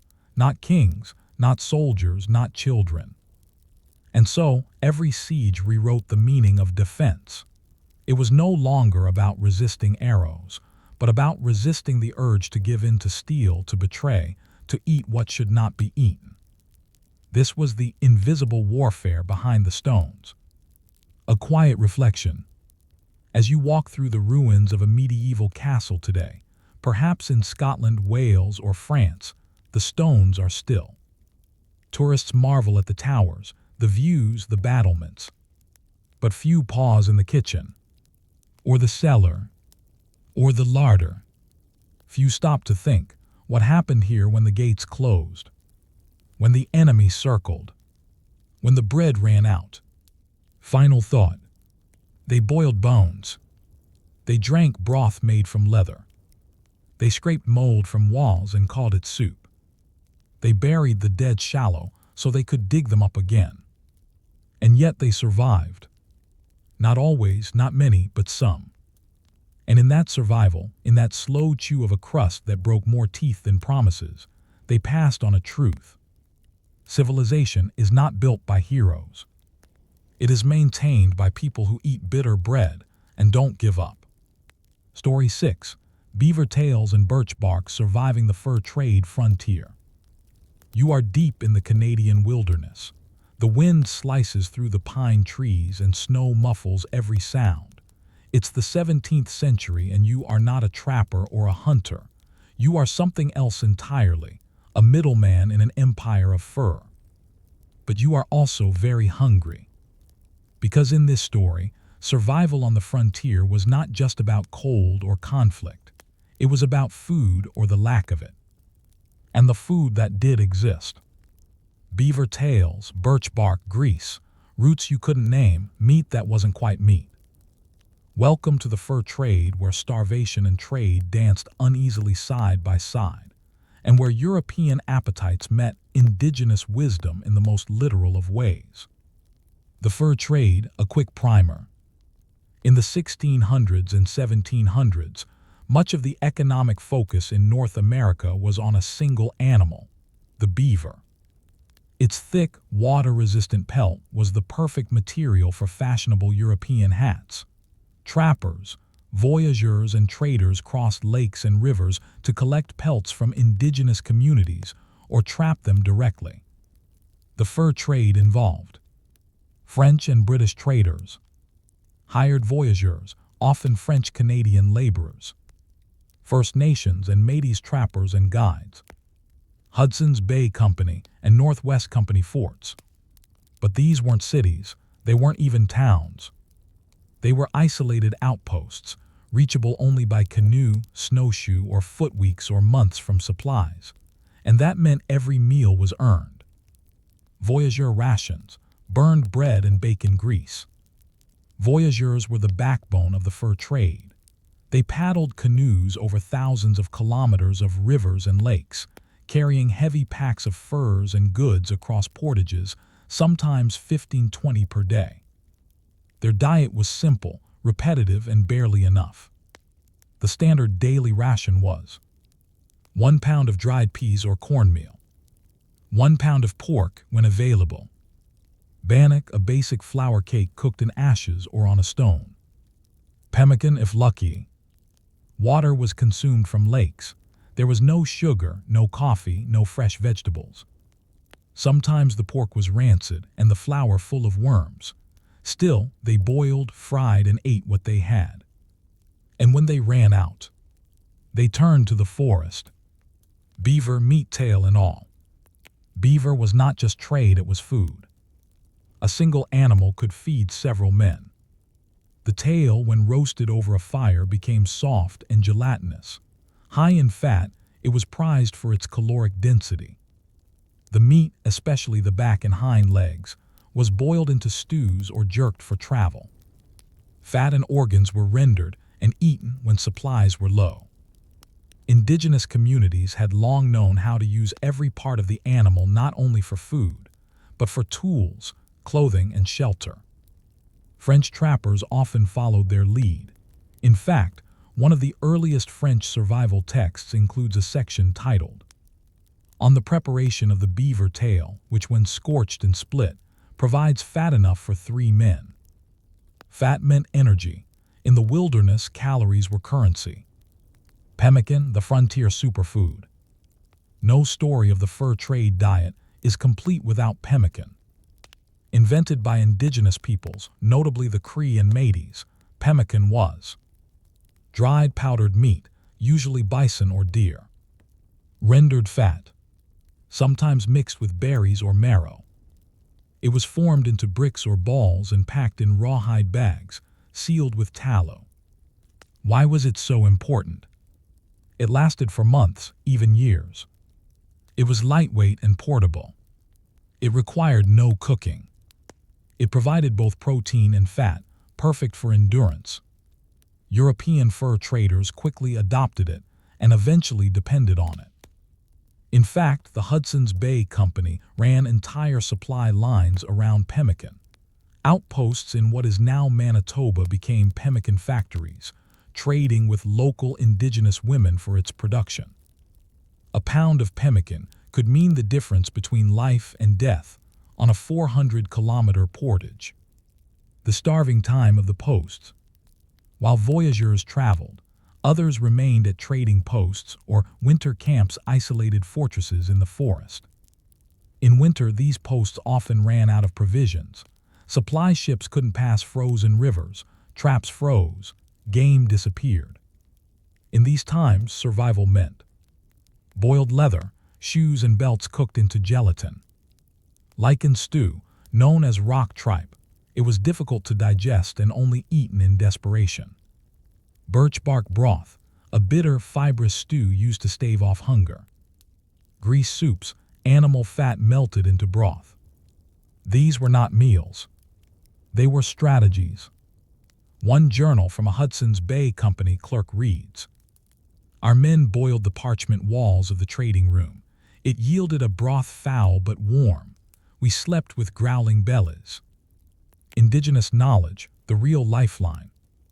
European traders would not have survived without indigenous expertise. First Nations communities taught them which plants were edible in different seasons, how to smoke and preserve meat, how to tap birch trees for sap in early spring, how to cook moose nose soup, beaver tail, and muskrat. Perhaps most importantly, they taught seasonal thinking, understanding food as a cycle, not a static supply. Where Europeans saw emptiness, indigenous people saw hidden nutrition. Roots beneath snow, bark steeped for tea, berries frozen and preserved. Without this knowledge, many would have died. And yet the traders often wrote of these meals as odd, primitive, or tasteless. They did not always understand that they were being saved. Alcohol and its hollow calories. One notable component of the fur trade diet, especially in later decades, was alcohol. Rum, brandy, and whiskey were traded for furs, consumed to combat cold, sometimes used as a meal replacement. But alcohol brought problems. It provided no real nutrition. It increased dehydration. It became a tool of manipulation, used in trades. In winter, drinking too much could mean freezing to death, because the body misjudges cold when intoxicated. Still, for some, it dulled the ache of an empty stomach. The hunger economy. Food was always part of trade. Indigenous trappers received flour, lard, and salt pork in exchange for furs. Traders sometimes withheld food to enforce agreements.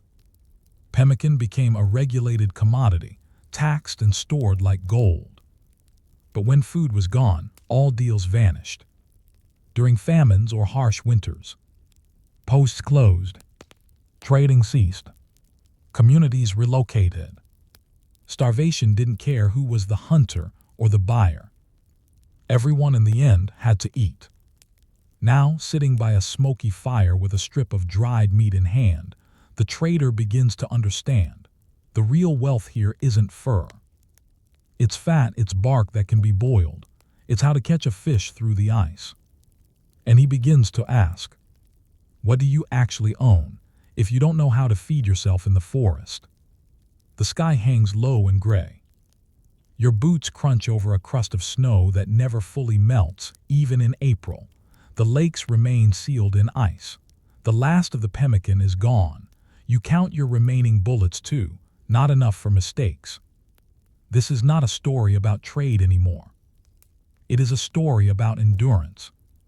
When the Hudson's Bay Company and its rivals pushed deeper into the interior of what is now Canada, they built their posts farther and farther from supply routes. Many were weeks, even months, away from the nearest fort. And when the expected provisions failed to arrive due to storms, river ice, mutiny, or war, outpost workers found themselves trapped. This is where our story now turns, to the day-to-day acts of survival practiced by traders, voyageurs, and indigenous communities when the world offered nothing but trees, ice, and silence. Fat as currency, the hunt for energy. In the wilderness, protein alone was not enough. Eating nothing but lean meat, like rabbit or grouse, led to a condition now called rabbit starvation, a form of malnutrition where the body, without fat, begins to break down from within. Nausea, weakness, and diarrhea followed. Death wasn't from cold, it was from an excess of the wrong kind of food. That's why fat was everything. Trappers learned to boil down beaver tail fat, collect marrow from moose bones, render bear fat, which could be stored in rawhide containers for weeks. Eat the eyeballs and brains of large game, two of the fattiest body parts available. One journal from Fort Albany, dated 1722, notes, "We rejoice more at the entrails than the flesh. It is grease we prize, and none may be wasted." During famine periods, workers at some posts consumed up to 80% of their calories from fat. Even when meat was plentiful, without fat, you starved more slowly. Indigenous lifeways, eating the landscape. The fur trade superimposed itself on indigenous land, but not indigenous knowledge.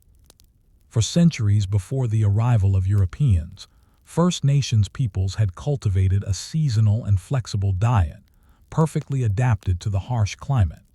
When the fur trade brought food scarcity through overtrapping and territorial pressure, indigenous strategies became even more vital. Hear what that looked like. In spring, tree sap from birch and maple, new shoots of fiddlehead ferns, fish traps placed in thawing creeks. In summer, berry, Saskatoon blueberry, cloudberry, roots, wild onions, camas, cattails, dried meat prepared for winter, often smoked on wooden racks. In autumn, moose and caribou hunts, harvesting of nuts and bark, bear fat rendering.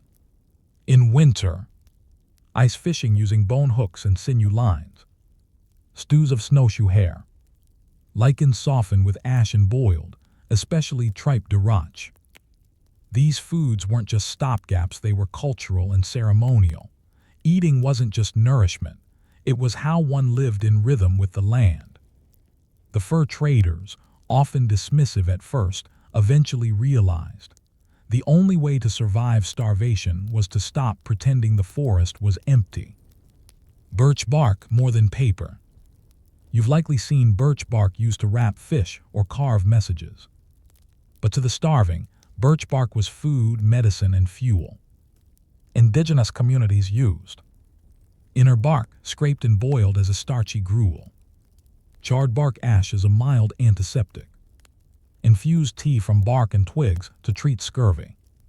Traders at isolated forts recorded cooking down bark into what they called bark paste, bitter, stringy, but slightly sustaining. In one account from 1803, a clerk at Fort Chipewyan wrote, "We boiled a soup of birch and beaver grease and gave it to the weakest. It was foul, but it warmed their cheeks." Birch bark, in other words, stood in for bread, when even bannock was impossible. Muskrat and moose nose, taboo foods turned staples. Desperation rewrites the menu. Foods once considered unclean or unworthy became delicacies in the depths of starvation. Muskrat. Abundant in marshy regions, muskrat became essential in Lent or during famine. It was roasted whole, fur removed with hot water, boiled with roots, smoked for later use. Though disliked by many Europeans, indigenous cooks prepared muskrat with spicebush and cedar, giving it flavor. Moose nose. Yes, moose nose. A prized dish among the Cree and Dene, the nose was boiled for hours until gelatinous, sliced into thin sheets, rich in collagen and fat. To the French voyageurs, it was exotic. To the starving, it was a revelation. A fur company doctor noted, "Though the texture was not to my liking, I must admit it granted more energy than any biscuit I've tasted in a fortnight." A year without supply, the Fort Severn account. Let us turn to a specific story. Fort Severn, 1740. Located in far northern Ontario, the post was unreachable by canoe after a sudden freeze in September. The annual resupply ship was trapped in Hudson Bay ice. The men inside had stores for 3 months and they needed to last 12. What followed was written down in spare, emotionless prose. They ate salted fish gone by December, parchment boiled by January, candle wax February, bone broth from old sled dogs March. They even attempted to eat squirrel fur, burned and then boiled in snowmelt. By May, 2 had died. Several were blind from malnutrition. Their teeth had fallen out. Only when an indigenous family arrived, bringing pemmican and smoked fish, did the fort survive. The clerk's entry simply reads, "We offered them all we had. They refused payment. They only said, 'You are not the first.'" The emotional toll of starvation. Hunger is not just physical, it rewrites the mind. Traders and voyageurs wrote of hallucinations, chronic fatigue and depression, delirium and sudden rages, inability to sleep, even from exhaustion. Some broke down, some walked into the woods and never returned, some hoarded crusts unwilling to share. But others gave up their portion for the weakest, a gesture often noted in post journals as noble or unexpected. In the absence of food, character was revealed. How hunger changed the trade. Starvation wasn't just an emergency. It shaped policy. Supply routes were prioritized over new forts. Trade posts were moved closer to indigenous communities. Fur companies hired more indigenous women as provisioners and guides. Pemmican became a regulated supply, not just a meal. And the stories of starvation were told not as warnings, but as part of the lore. Every post had its famine winter. Every family had a memory of bark broth and beaver grease. Every child learned where to dig for roots when the flour was gone. This was not the exception. It was the expectation. And as you wrap a strip of dried moose meat in a birch leaf, huddled beside a smoky fire in the middle of an uncharted land, you wonder, how many others sat here before you, asking the same question with an empty belly? How much longer can we last? The ice is breaking. It crackles in the early morning sun, groaning like timber under strain. Sap flows again in the trees and the river starts to move. Birds return, cautious and quiet. And with them, the first real signs of relief. The fur trade, for all its grand ambitions and imperial maps, came down to this: whether the people who moved through it, built it, and fed it could survive the months when nothing grew. Now, with the worst behind them, the survivors of the trade frontier turned to a different task, not just restocking, but remembering. The food that became memory. For many fur traders and voyageurs, the years spent in the wilderness became legend. Journals, letters, and later memoirs often included recollections of the food or what passed for food. Some of these entries are grim. We scraped the hide from our snowshoes and boiled it 3 times. It was bitter and gummy, but we thanked God. Others are almost comical. Our guide fed us squirrel stew, which we learned was not made from squirrels at all. We did not ask what it was made from after that. But more often, these memories were told with pride, because to have survived a winter without flour, or to have found food when the rivers were locked in ice, was not just a necessity, it became a badge of honor. In fur trade forts, retired voyageurs would regale newcomers with stories of a year without pemmican, of eating only lichen and bark for 2 months, of a beaver tail feast that saved the whole outpost. These stories, told beside fires, passed into the oral history of the trade. They weren't heroic, but they were essential. Food as connection and conflict. The fur trade was not just a meeting of goods, it was a meeting of cultures, and nowhere was that more evident than in food. European traders arrived with assumptions that flour and salt pork were superior, that indigenous foods were primitive, that cooking meant baking, roasting, and boiling, not drying, fermenting, or freezing. But hunger changes everything. Soon those same traders were eating smoked fish, grease balls, bone soup, and moose nose, and writing in their journals about how grateful they were. Still, the tensions remained. Many indigenous communities noticed that European demand for pemmican and wild meat led to overhunting, strain on traditional food systems, and even localized famine. Food was given, then sold, then fought over. By the early 1800s, some trading posts had full-time indigenous provisioners, often women tasked with producing or securing survival foods like dried fish, rendered bear fat, berries and roots, smoked moose. These women became some of the most valuable figures in the fur trade economy, though they were often unnamed in official records. They fed the forts, literally. The collapse of the hunger economy. By the mid-1800s, several factors changed everything. Steamships made supply lines faster. Agricultural settlements spread west, bringing new crops and livestock. Trapping patterns changed as fur demand waned in Europe. Food scarcity remained, especially in remote areas, but the era of desperate improvisation slowly began to fade. Trading posts built bake ovens. They imported flour, tea, and canned goods. They constructed ice cellars and root pits. And yet, even in 1870, one fur company report from Fort Reliance noted, "We have received flour and biscuit. The men still prefer the pemmican of the northern women." Survival foods had become not just fallback options, but sometimes preferred staples, even among Europeans. Hunger had changed their tastes. Legacies of resilience. Though the fur trade is long gone, its survival strategies remain. Many of the foods developed or used during that period are still eaten today.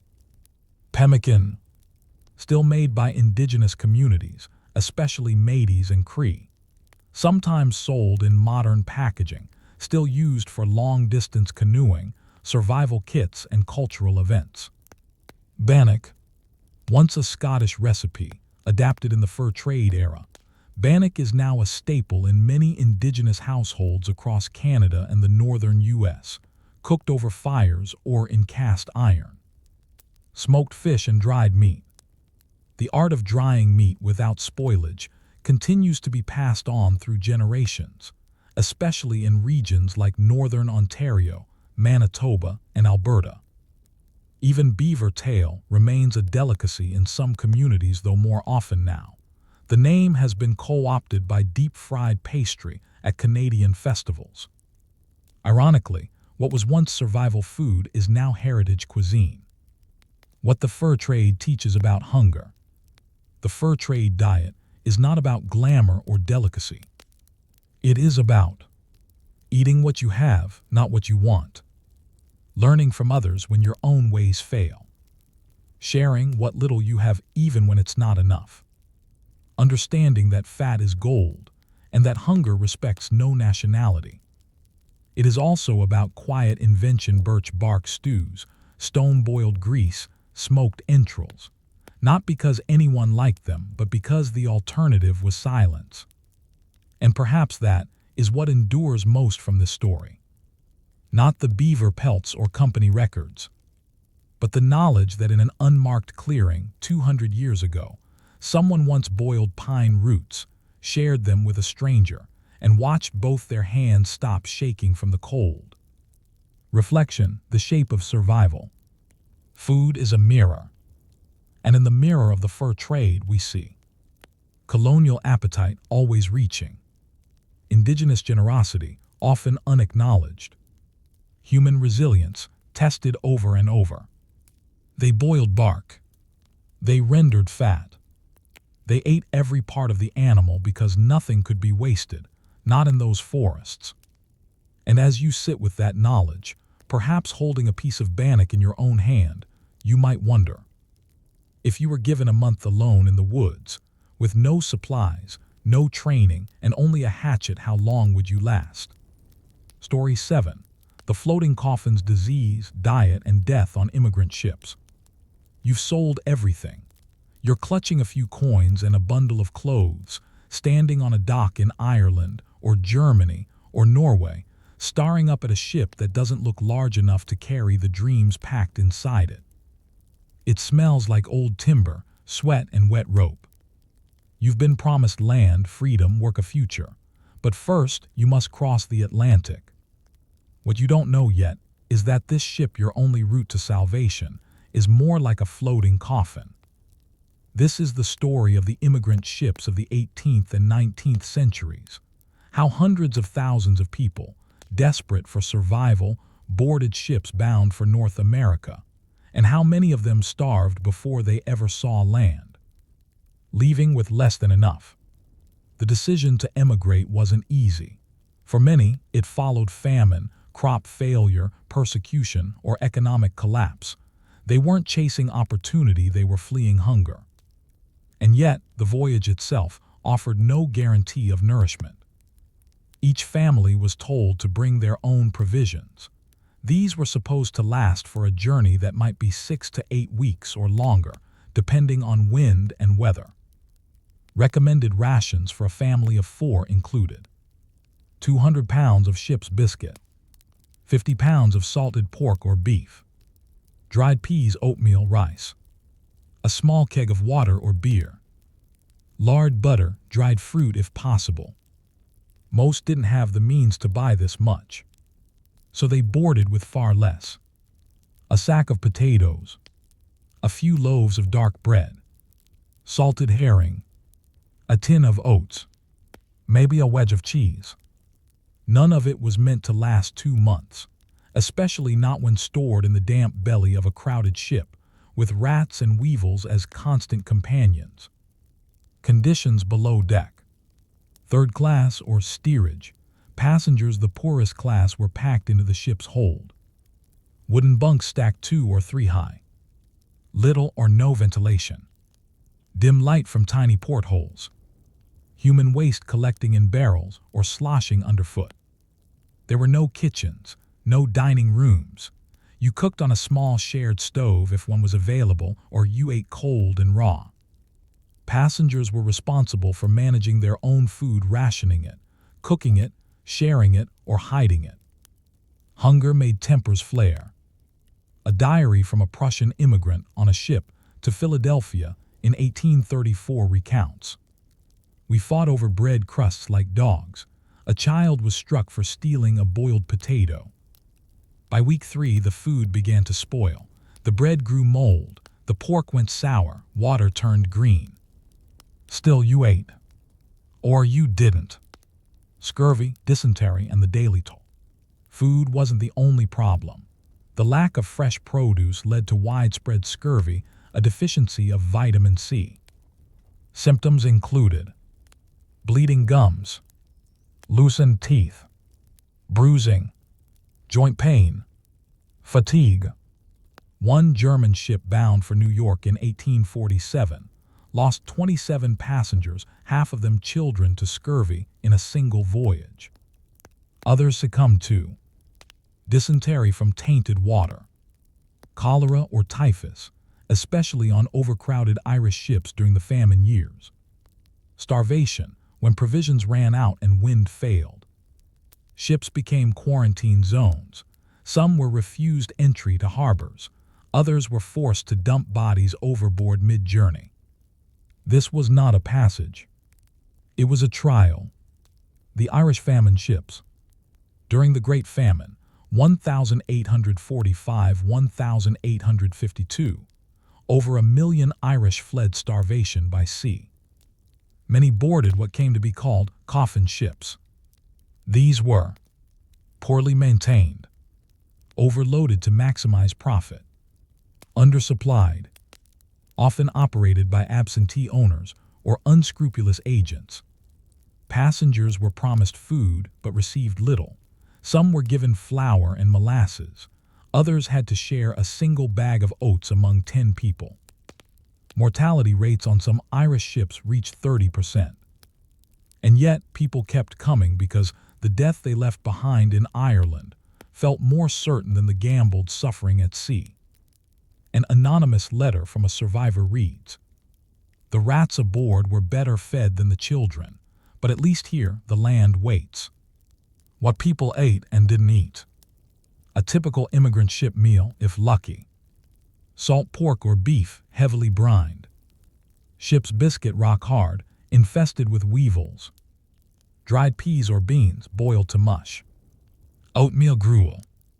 Weak tea when water was boiled. People sometimes resorted to boiling leather straps. Frying sawdust bread made from spoiled flour. Eating rat meat when rats could be caught. Salt was a luxury, spices unheard of. The taste was one of brine, mildew, and desperation. Many passengers refused to eat, either from illness, despair, or nausea. Children weakened first. A British naval officer inspecting a ship in 1851 noted, "The hold stank of spoiled meat and mildew. 2 children lay in the dark, too weak to speak. Their mother chewed a biscuit and fed them from her mouth." The psychological weight of hunger.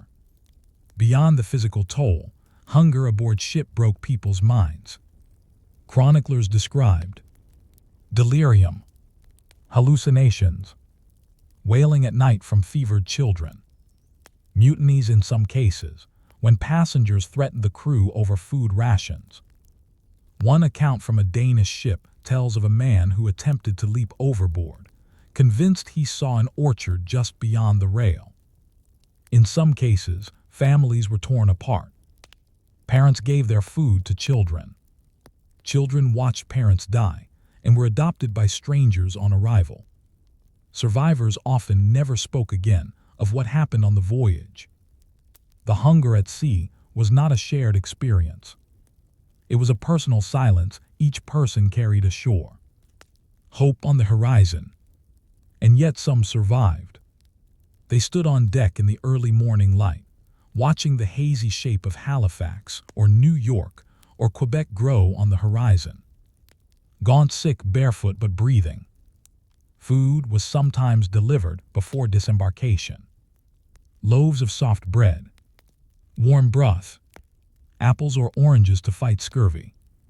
The taste of that food stayed with them for life. It wasn't just nourishment. It was a symbol that the voyage was over. And now, as you imagine the creak of the hull, the groan of the rigging, and the whisper of a mother singing to a starving child in steerage, ask yourself, how far would you go to escape hunger if hunger followed you across the sea? The candles flicker low. There's no breeze to disturb them, no airflow at all, really.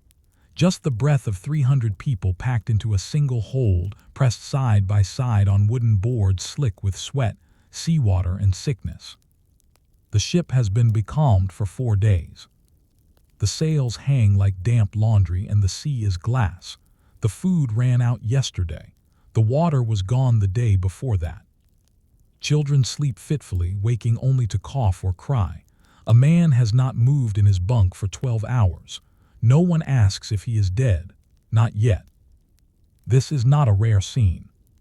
It was normal. And in this section, we continue our descent into the truth of transatlantic emigration during the 18th and 19th centuries, the long, slow test of human endurance aboard ships designed to carry profit, not people. The anatomy of a coffin ship. The term coffin ship wasn't metaphorical. It was used widely, especially during the Irish famine emigration, to describe the vessels that carried thousands to new lands and thousands more to early graves. Here, what made a ship earn that name? Overcrowding. Ships were fitted for maximum passenger capacity, often under old cargo guidelines. It was not uncommon for a vessel built to carry 100 people to instead transport 300-500 in steerage. Space per person might be 18 inches wide, 6 feet long. No privacy, no separation between families, genders, or ages. Poor ventilation. Few ships had air shafts or upper deck grates to let in light or breeze. Below deck, the air was hot and stale, filled with human waste and vomit, nearly unbreathable by the end of a voyage. Even captains admitted the smell was unbearable within a week at sea. Inadequate sanitation. Latrines, if they existed, were rarely maintained. More often, buckets were used and emptied overboard once a day.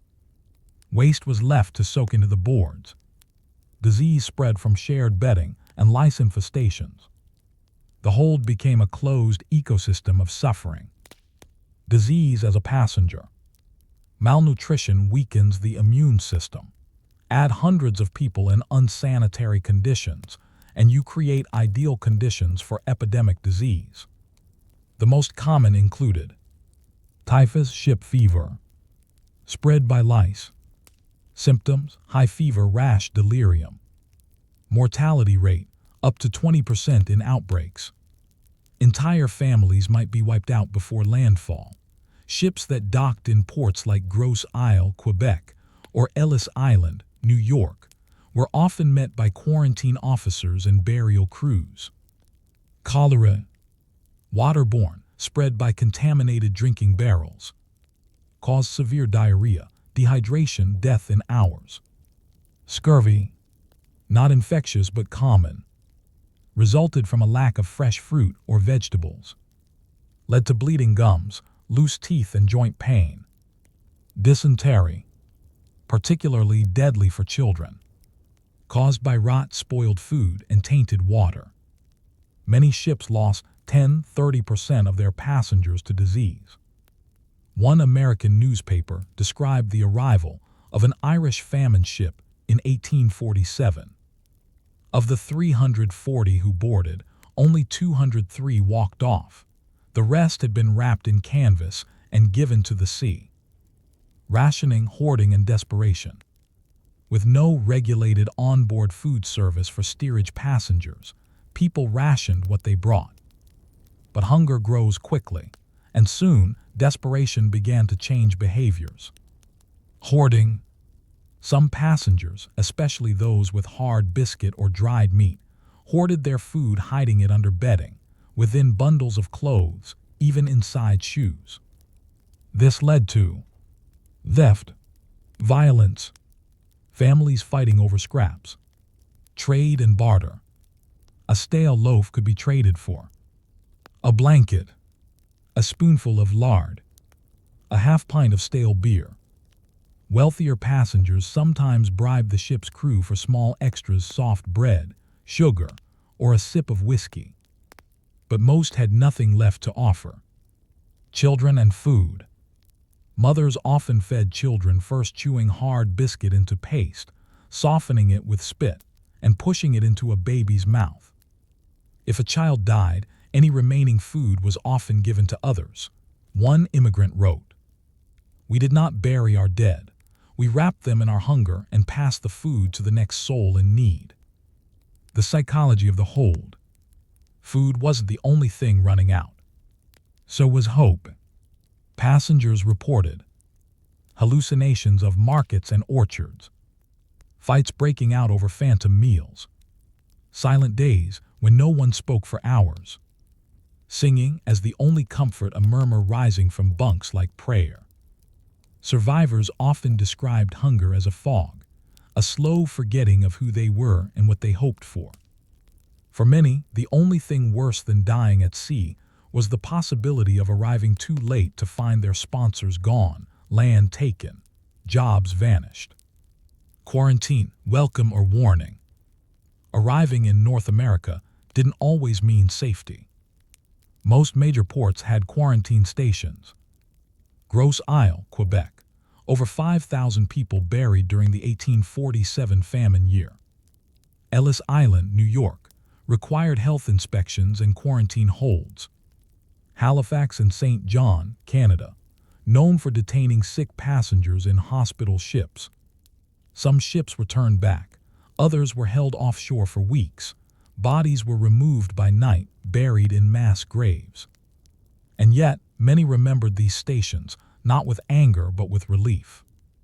Because it was the first place where someone brought them. Hot broth, oranges, a piece of bread they didn't have to fight for. For children, this was often the first real food they remembered. The ones who stayed behind. Of course, not everyone made the crossing. Some turned back, some never left. And some were left behind, as family members died en route and were buried at sea, their absence noted only in the ship's log or the memory of a brother or sister. There was no stone, no name. Only a story told years later. "We had a brother once, but the sea took him." For these families, food became memory. A type of bread, a smell, a meal eaten before the ship left harbor. A final supper before a voyage that swallowed too many. What the voyage took and what it left. The hunger didn't end when they stepped ashore. Many immigrants arrived. Weakened, malnourished, unemployable. Some were taken in by charities. Others began work immediately, digging canals, laying rail, washing clothes, sewing, building, surviving. They carried the voyage with them in their bones. Chronic illness, lingering hunger, nightmares of ship holds and dead children. But also, gratitude for clean water, deep care for bread, fruit, and soup. An understanding that hunger was a teacher and the cost of survival, a debt paid in silence. And now, as the ship slips into the harbor at last, and the cries of gulls replace the groans of sickness, you watch as mothers lift their children from bunks and whisper, "You made it." The ship anchors. You don't remember when the sails caught wind again. You only know the silence below deck was broken by the call from above. Land. The people around you, gaunt, pale, blank-eyed, begin to move, slowly, stiffly, like ghosts. It's been 7 weeks since you last felt earth under your feet. You've buried 3 shipmates at sea. You've eaten less in 50 days than in a single week before you left. Your muscles have softened, your stomach shrunk. Even the thought of solid food makes you queasy. And yet, when the plank drops and the harbor stench replaces the sick air of steerage, you realize you've made it. Now the question is what comes after. This is where we conclude the story of the floating coffins, not with a crash or climax, but with the slow, quiet reckoning that followed arrival. What it meant to live through hunger, how the survivors remembered it, and how the experience shaped the generations to come. Disembarkation and inspection. Before touching new soil, most immigrants underwent quarantine checks, especially by the mid-1800s. Doctors came aboard in long coats, gloves, and sometimes masks, inspecting the sick, sorting the visibly weak, and determining who would be allowed to disembark. At Grosse Isle, families were often separated. The sick sent to hospital ships, the healthy processed and moved to immigrant depots. The dying left to wait. At Ellis Island, inspectors watched for signs of limping, coughing, swollen limbs, vacant eyes. Many children were flagged as orphans if their parents had died on board. Others were taken in by religious institutions, strangers, or extended kin. Food was sometimes handed out. Fig broth, bread rolls, apples, tea or warm beer. Some refused to eat. Others devoured the food so quickly that they vomited it up again. A young German girl arriving in Baltimore in 1855 wrote in her diary, "The bread burned my tongue with joy." The slow recovery of the body. Hunger doesn't end with a meal. For many, months of undernourishment left lasting effects. Common post-voyage conditions. Swollen joints, tooth loss, fatigue that lasted for years, recurring fevers, poor eyesight or early blindness, stunted growth in children. Doctors noticed that even well-fed newcomers often showed symptoms of starvation weeks after arrival, their bodies unable to process new foods easily. A doctor at an immigrant hospital in Boston wrote, "They would rather nibble dried bread than eat the meat we offered. Their stomachs are too weak, their minds too tired." For many, food had become a thing of fear, associated with nausea, punishment, or death. It took time to trust it again. Finding food on new soil. Upon recovery, most immigrants faced the next hurdle, feeding themselves without money. Jobs were few, competition was fierce. Many newcomers took work as servant, dock workers, canal diggers, or seamstresses. Ate the cheapest food available, black bread, boiled cabbage, potatoes. Continued to live with hunger for months or years. Some sent money back to Europe, not much, but enough to feed a sibling or a mother. Others borrowed food, stole it, or simply went without. In neighborhoods of New York, Boston, and Montreal, immigrants formed sharing circles, where food was pooled among families, soup stretched with water, stews bulked with flour paste. A widow in New York's 5 Points was recorded as saying, "We cooked our hunger into everything." Memory as survival. Many survivors of famine ships rarely spoke of the voyage. They didn't need to. Instead, they remembered it in silence, in rituals, always finishing their plate, hiding dry biscuits in drawers or under mattresses, passing bread to children before serving themselves, flinching at the sight of rats. Grandchildren would sometimes find hardened ends of bread hidden in their grandmother's trunk or a wrapped crust tucked under a pillow. It was not mental illness. It was memory, muscle memory of starvation. For these survivors, hunger became part of how they understood the value of food, the fragility of life, and the depth of sacrifice they'd made. Legacy in the kitchen. Food traditions among immigrant communities often carried the imprint of the voyage. Simple, survival-based dishes became cultural staples. Irish colcannon, potatoes and cabbage the food of famine. German hard rolls and rye breads, dense, durable and rationable. Eastern European dumplings and porridges. Scandinavian hardtack biscuits. These foods were easy to store, able to stretch across meals, familiar and comforting. Some families continued to make ship food for special occasions, not as nostalgia, but as respect, a reminder of the price their ancestors paid. Graves without stones. The sea took thousands, and most of them have no graves. The dead of the coffin ships were buried in mass graves at quarantine stations, in family plots with no names, in the ocean, wrapped in cloth and dropped overboard with a prayer. Memorials today stand at places like Gros Isle, Quebec, Ballinrobe, Ireland, Liverpool, England, New York Harbor. But the real memorials were built in the lives their descendants lived, in children who never knew starvation, in homes where the pantry was never quite empty, in prayers said before meals that once would have been unimaginable. A quiet kind of heroism. The history of immigration is filled with bold tales of Ellis Island, of pioneers, of manifest destiny. But the story of the coffin ships isn't about triumph.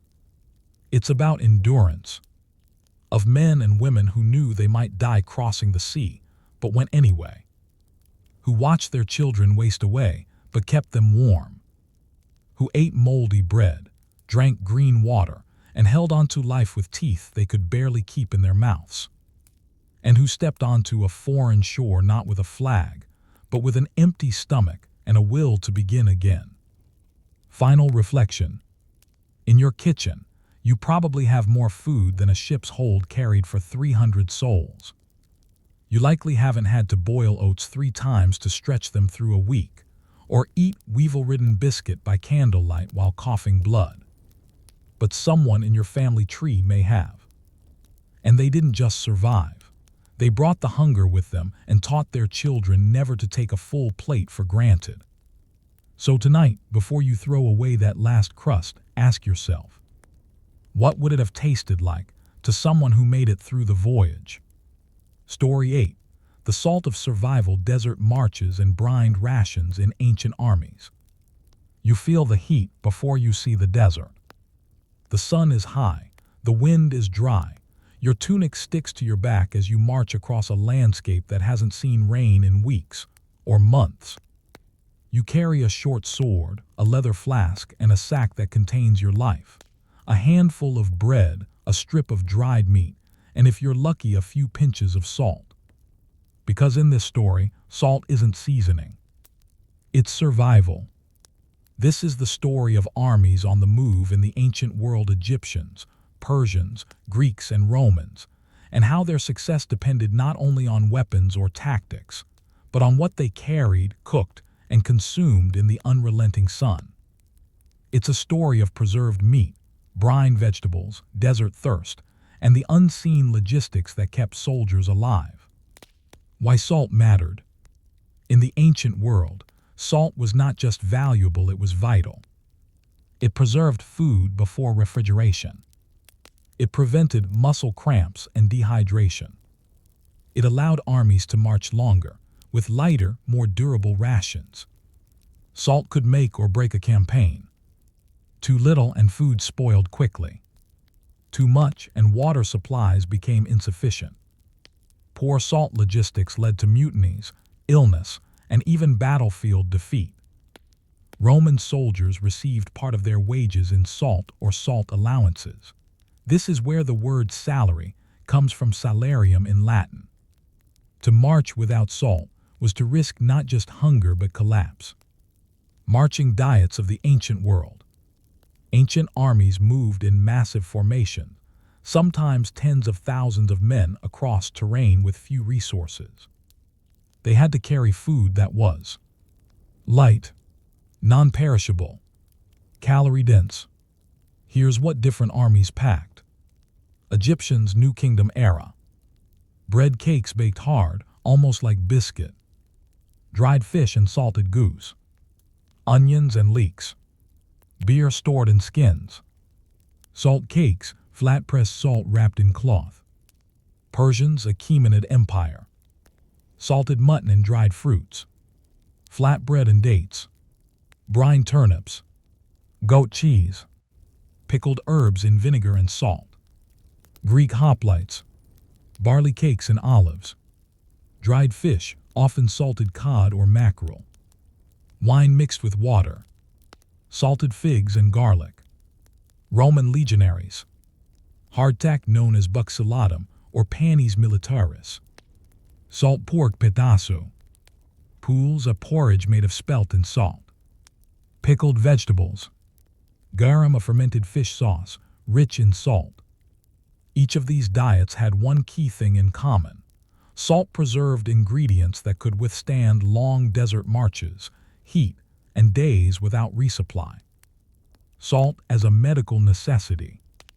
In hot, dry climates like Mesopotamia, Egypt, and North Africa, dehydration killed more soldiers than arrows. Sweating depletes the body of sodium and potassium without replacement. Soldiers suffered cramps, fatigue, fainting, confusion, eventually death. Salt rations were adjusted based on terrain. In the desert, higher salt intake. In humid climates, less salt needed. Ancient military doctors, notably those in Roman service, advised commanders to mix salt into porridges. Add brine to drinking water. Rub salted vinegar on fatigued muscles. One Roman field manual even notes: a soldier fainting from heat shall be given salted wine and broth, not water, lest his humors scatter and he perish. Salt was a tool, not just a taste. Salt roads and supply lines. Many campaigns succeeded or failed not by battle, but by supply lines, and salt was a major cargo. Armies established salt depots near brine lakes. Camel caravans to carry sacks of salt. Salt mining operations in occupied territory. The Salt Road, via Salaria, in Italy, predates the Roman Republic. It connected salt works on the Adriatic coast to the interior of the Italian peninsula and helped supply legions as they expanded. In Persia, vast caravans carried salt from lakes in Iran's central plateau to feed armies stationed in the Western Empire. In Egypt, salt was harvested from evaporated desert pans and traded upriver along the Nile. Salt moved with soldiers ahead of them, beside them, and behind them. Food fatigue and moral decay. Salt may have preserved food, but it didn't always preserve morale. Soldiers on extended campaigns, especially in desert or arid zones, faced food fatigue.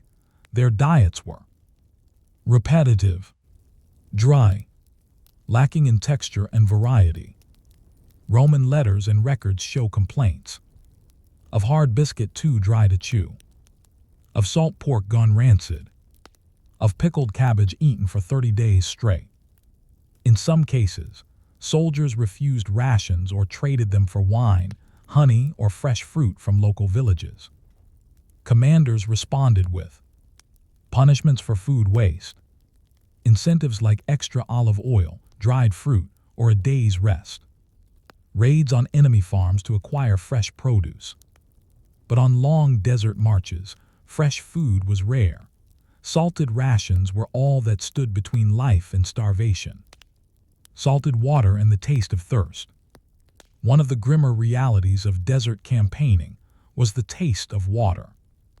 To stretch supplies and kill microbes, ancient armies often boiled water and added salt or vinegar, drank water stored in salted animal skins, mixed wine with brined water to purify it. This meant water often tasted sour, bitter, metallic.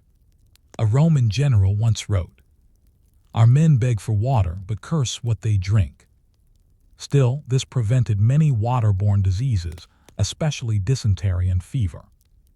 Even so, the taste of thirst water that didn't quench, food that dried your mouth, haunted soldiers long after the battle was over. Now, as you imagine the endless sand, the ache in your feet, and the scrape of biscuit on your tongue, ask yourself, what's more important to a marching army, the sword in your hand or the salt in your pack? The march has continued for days.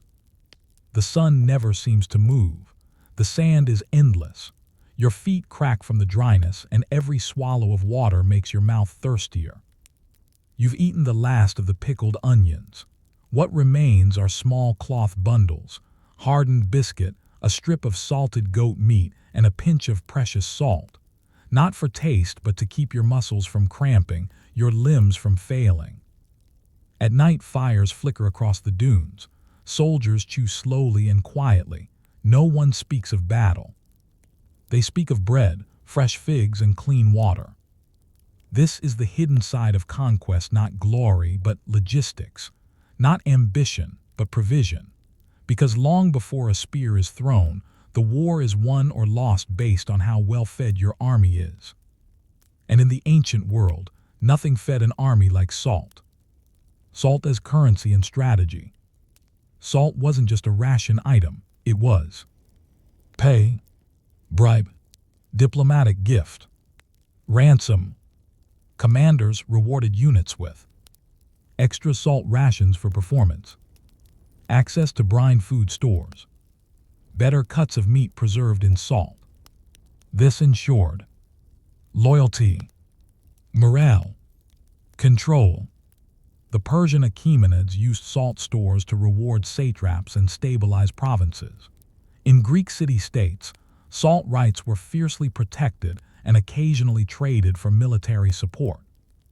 In Rome, salt was quite literally military infrastructure.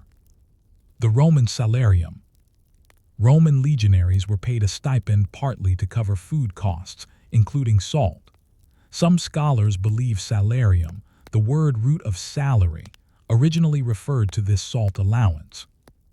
A Roman soldier's daily pay, ~1 denarius, had to cover hardtack buxulatum, dried meat, wine or vinegar pasca, vegetables and brine.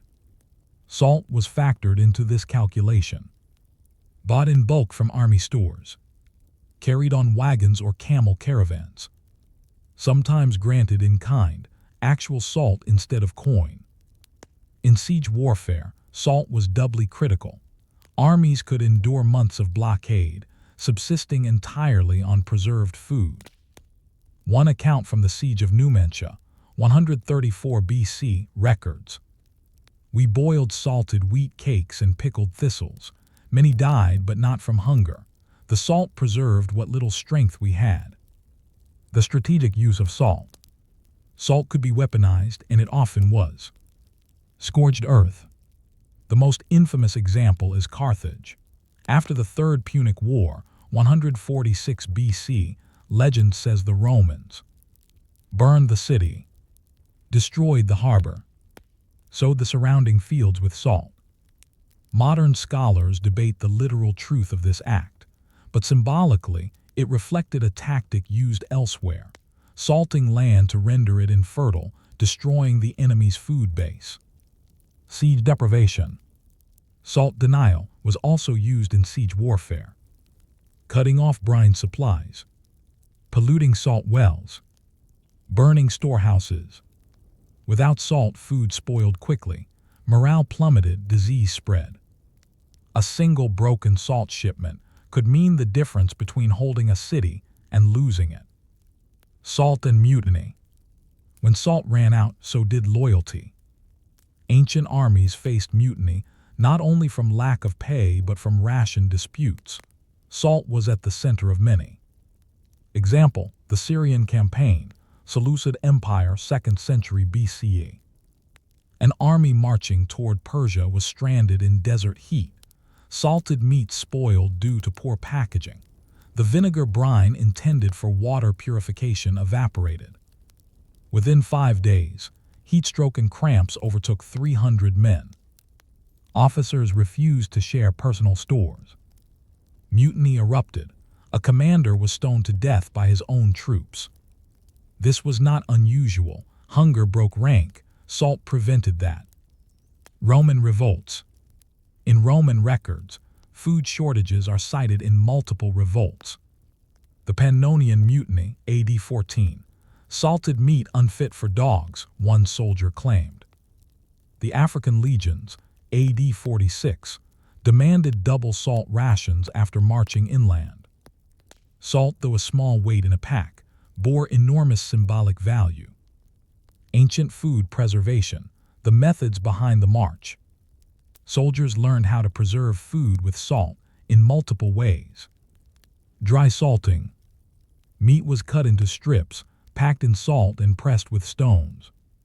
Carried in cloth or waxed leather pouches. Lasted for weeks even in desert heat. Brining. Vegetables soaked in salt water to prevent rot. Olives, onions, turnips, and garlic were common. Brine was reused until cloudy, then boiled to recover the salt. Fish paste and sauces. Romans made garum, a fermented fish sauce rich in sodium. Small amounts added to grain porridge or hardtack made bland food tolerable.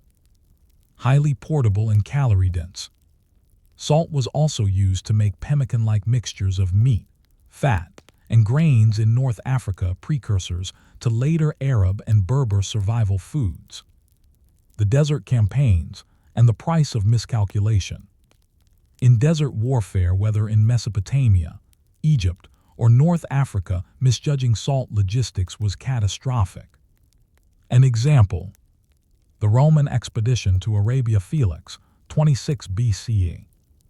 Led by Aelius Gallus, this campaign sought to conquer southern Arabia. Poor planning led to salted food spoiling in heat, water running out, animals dying from lack of salt. Pliny the Elder later wrote, "The heat did not kill them, their hunger did not kill them, but the salt when absent proved more deadly than both." The army returned broken, not by spears but by logistics failure. Salt in ceremony and survival. Finally, salt held symbolic value. Greek armies threw salt into fire before battle for protection. Roman oaths were sealed with bread and salt.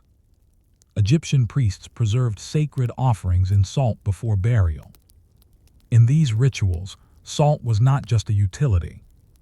It was a covenant between body and survival, soldier and empire, earth and spirit. And now, as you imagine yourself laying in a leather tent, the taste of brine on your tongue, the sand cold under your feet, and the rations nearly gone, ask, how do you command loyalty in the desert without the salt to hold your army together? The army is returning now. The battle is done won, perhaps, but at a cost not easily measured in numbers. Horses limp, men cough from dust in their lungs. The desert has taken more than it gave. You reach into your pouch and find nothing left.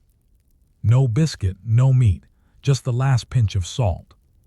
It is not enough to feed you, but you place it on your tongue anyway, because in this bitter, burning taste is a memory of survival, of motion, of command. This is how we end the story of salt on the march, not with a charge, but with a quiet realization that the greatness of ancient empires often depended on what they packed for lunch. Salt as a foundation of empire.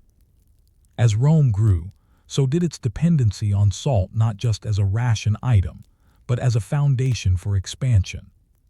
By the 1st century BCE, Rome had salt mines across Gaul and Hispania, salt trade routes from North Africa to the Alps, military salt stores in every major provincial garrison.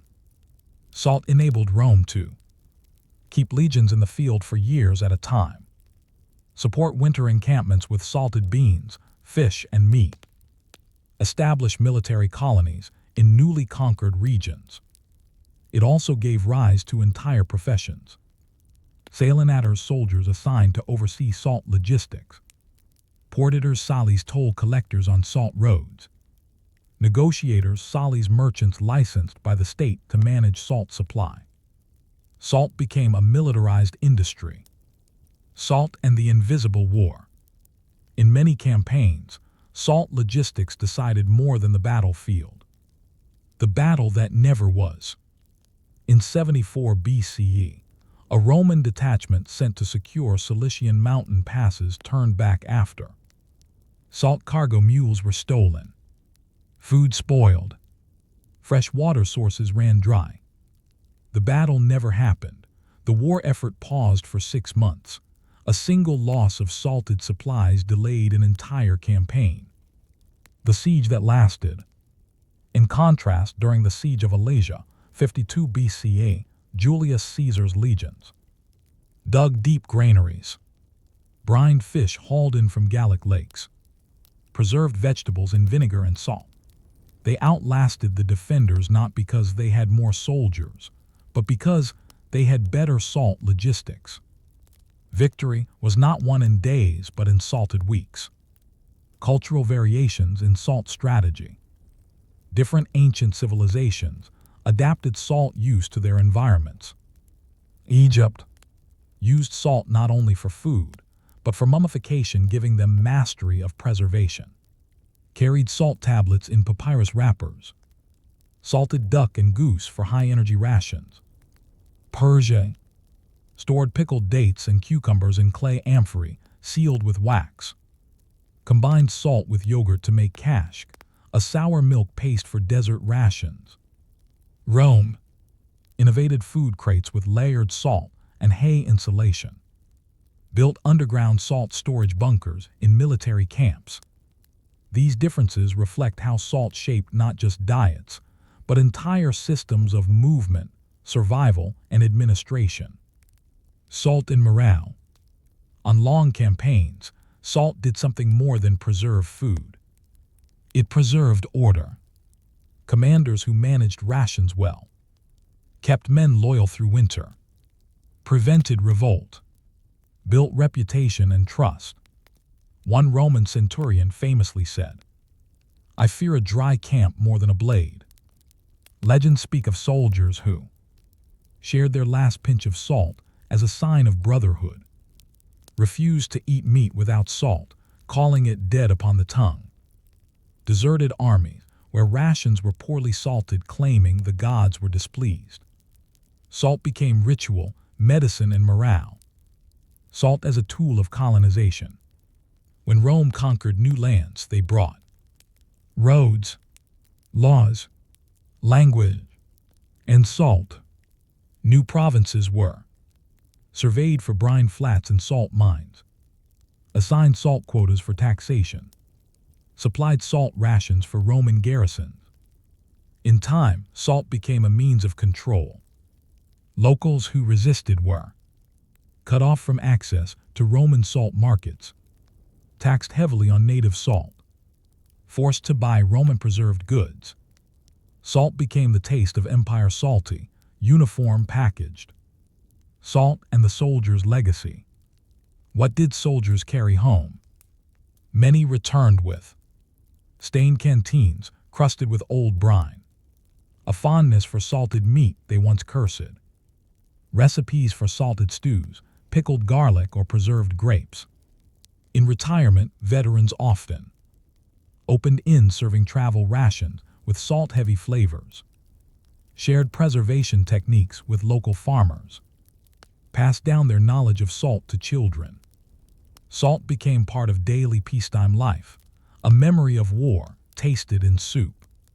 Salt in silence. Histories remember battles, generals, and tactics. They rarely mention salt. But behind every triumph was a crate of brined olives, a barrel of salted pork, a soldier too hungry to fight, or strong because he had enough. Salt is not in the epics, but it is in the endurance. Final reflection. You're no longer marching. The sun is setting behind you. The war is over. You sit by a fire, a small pot bubbling over the coals, A friend hands you a strip of dried meat, softened in brine and wine. It tastes like leather but also like home. You've learned something that only hunger teaches. That the fate of armies, of empires, even of history itself can rest on a pinch of salt.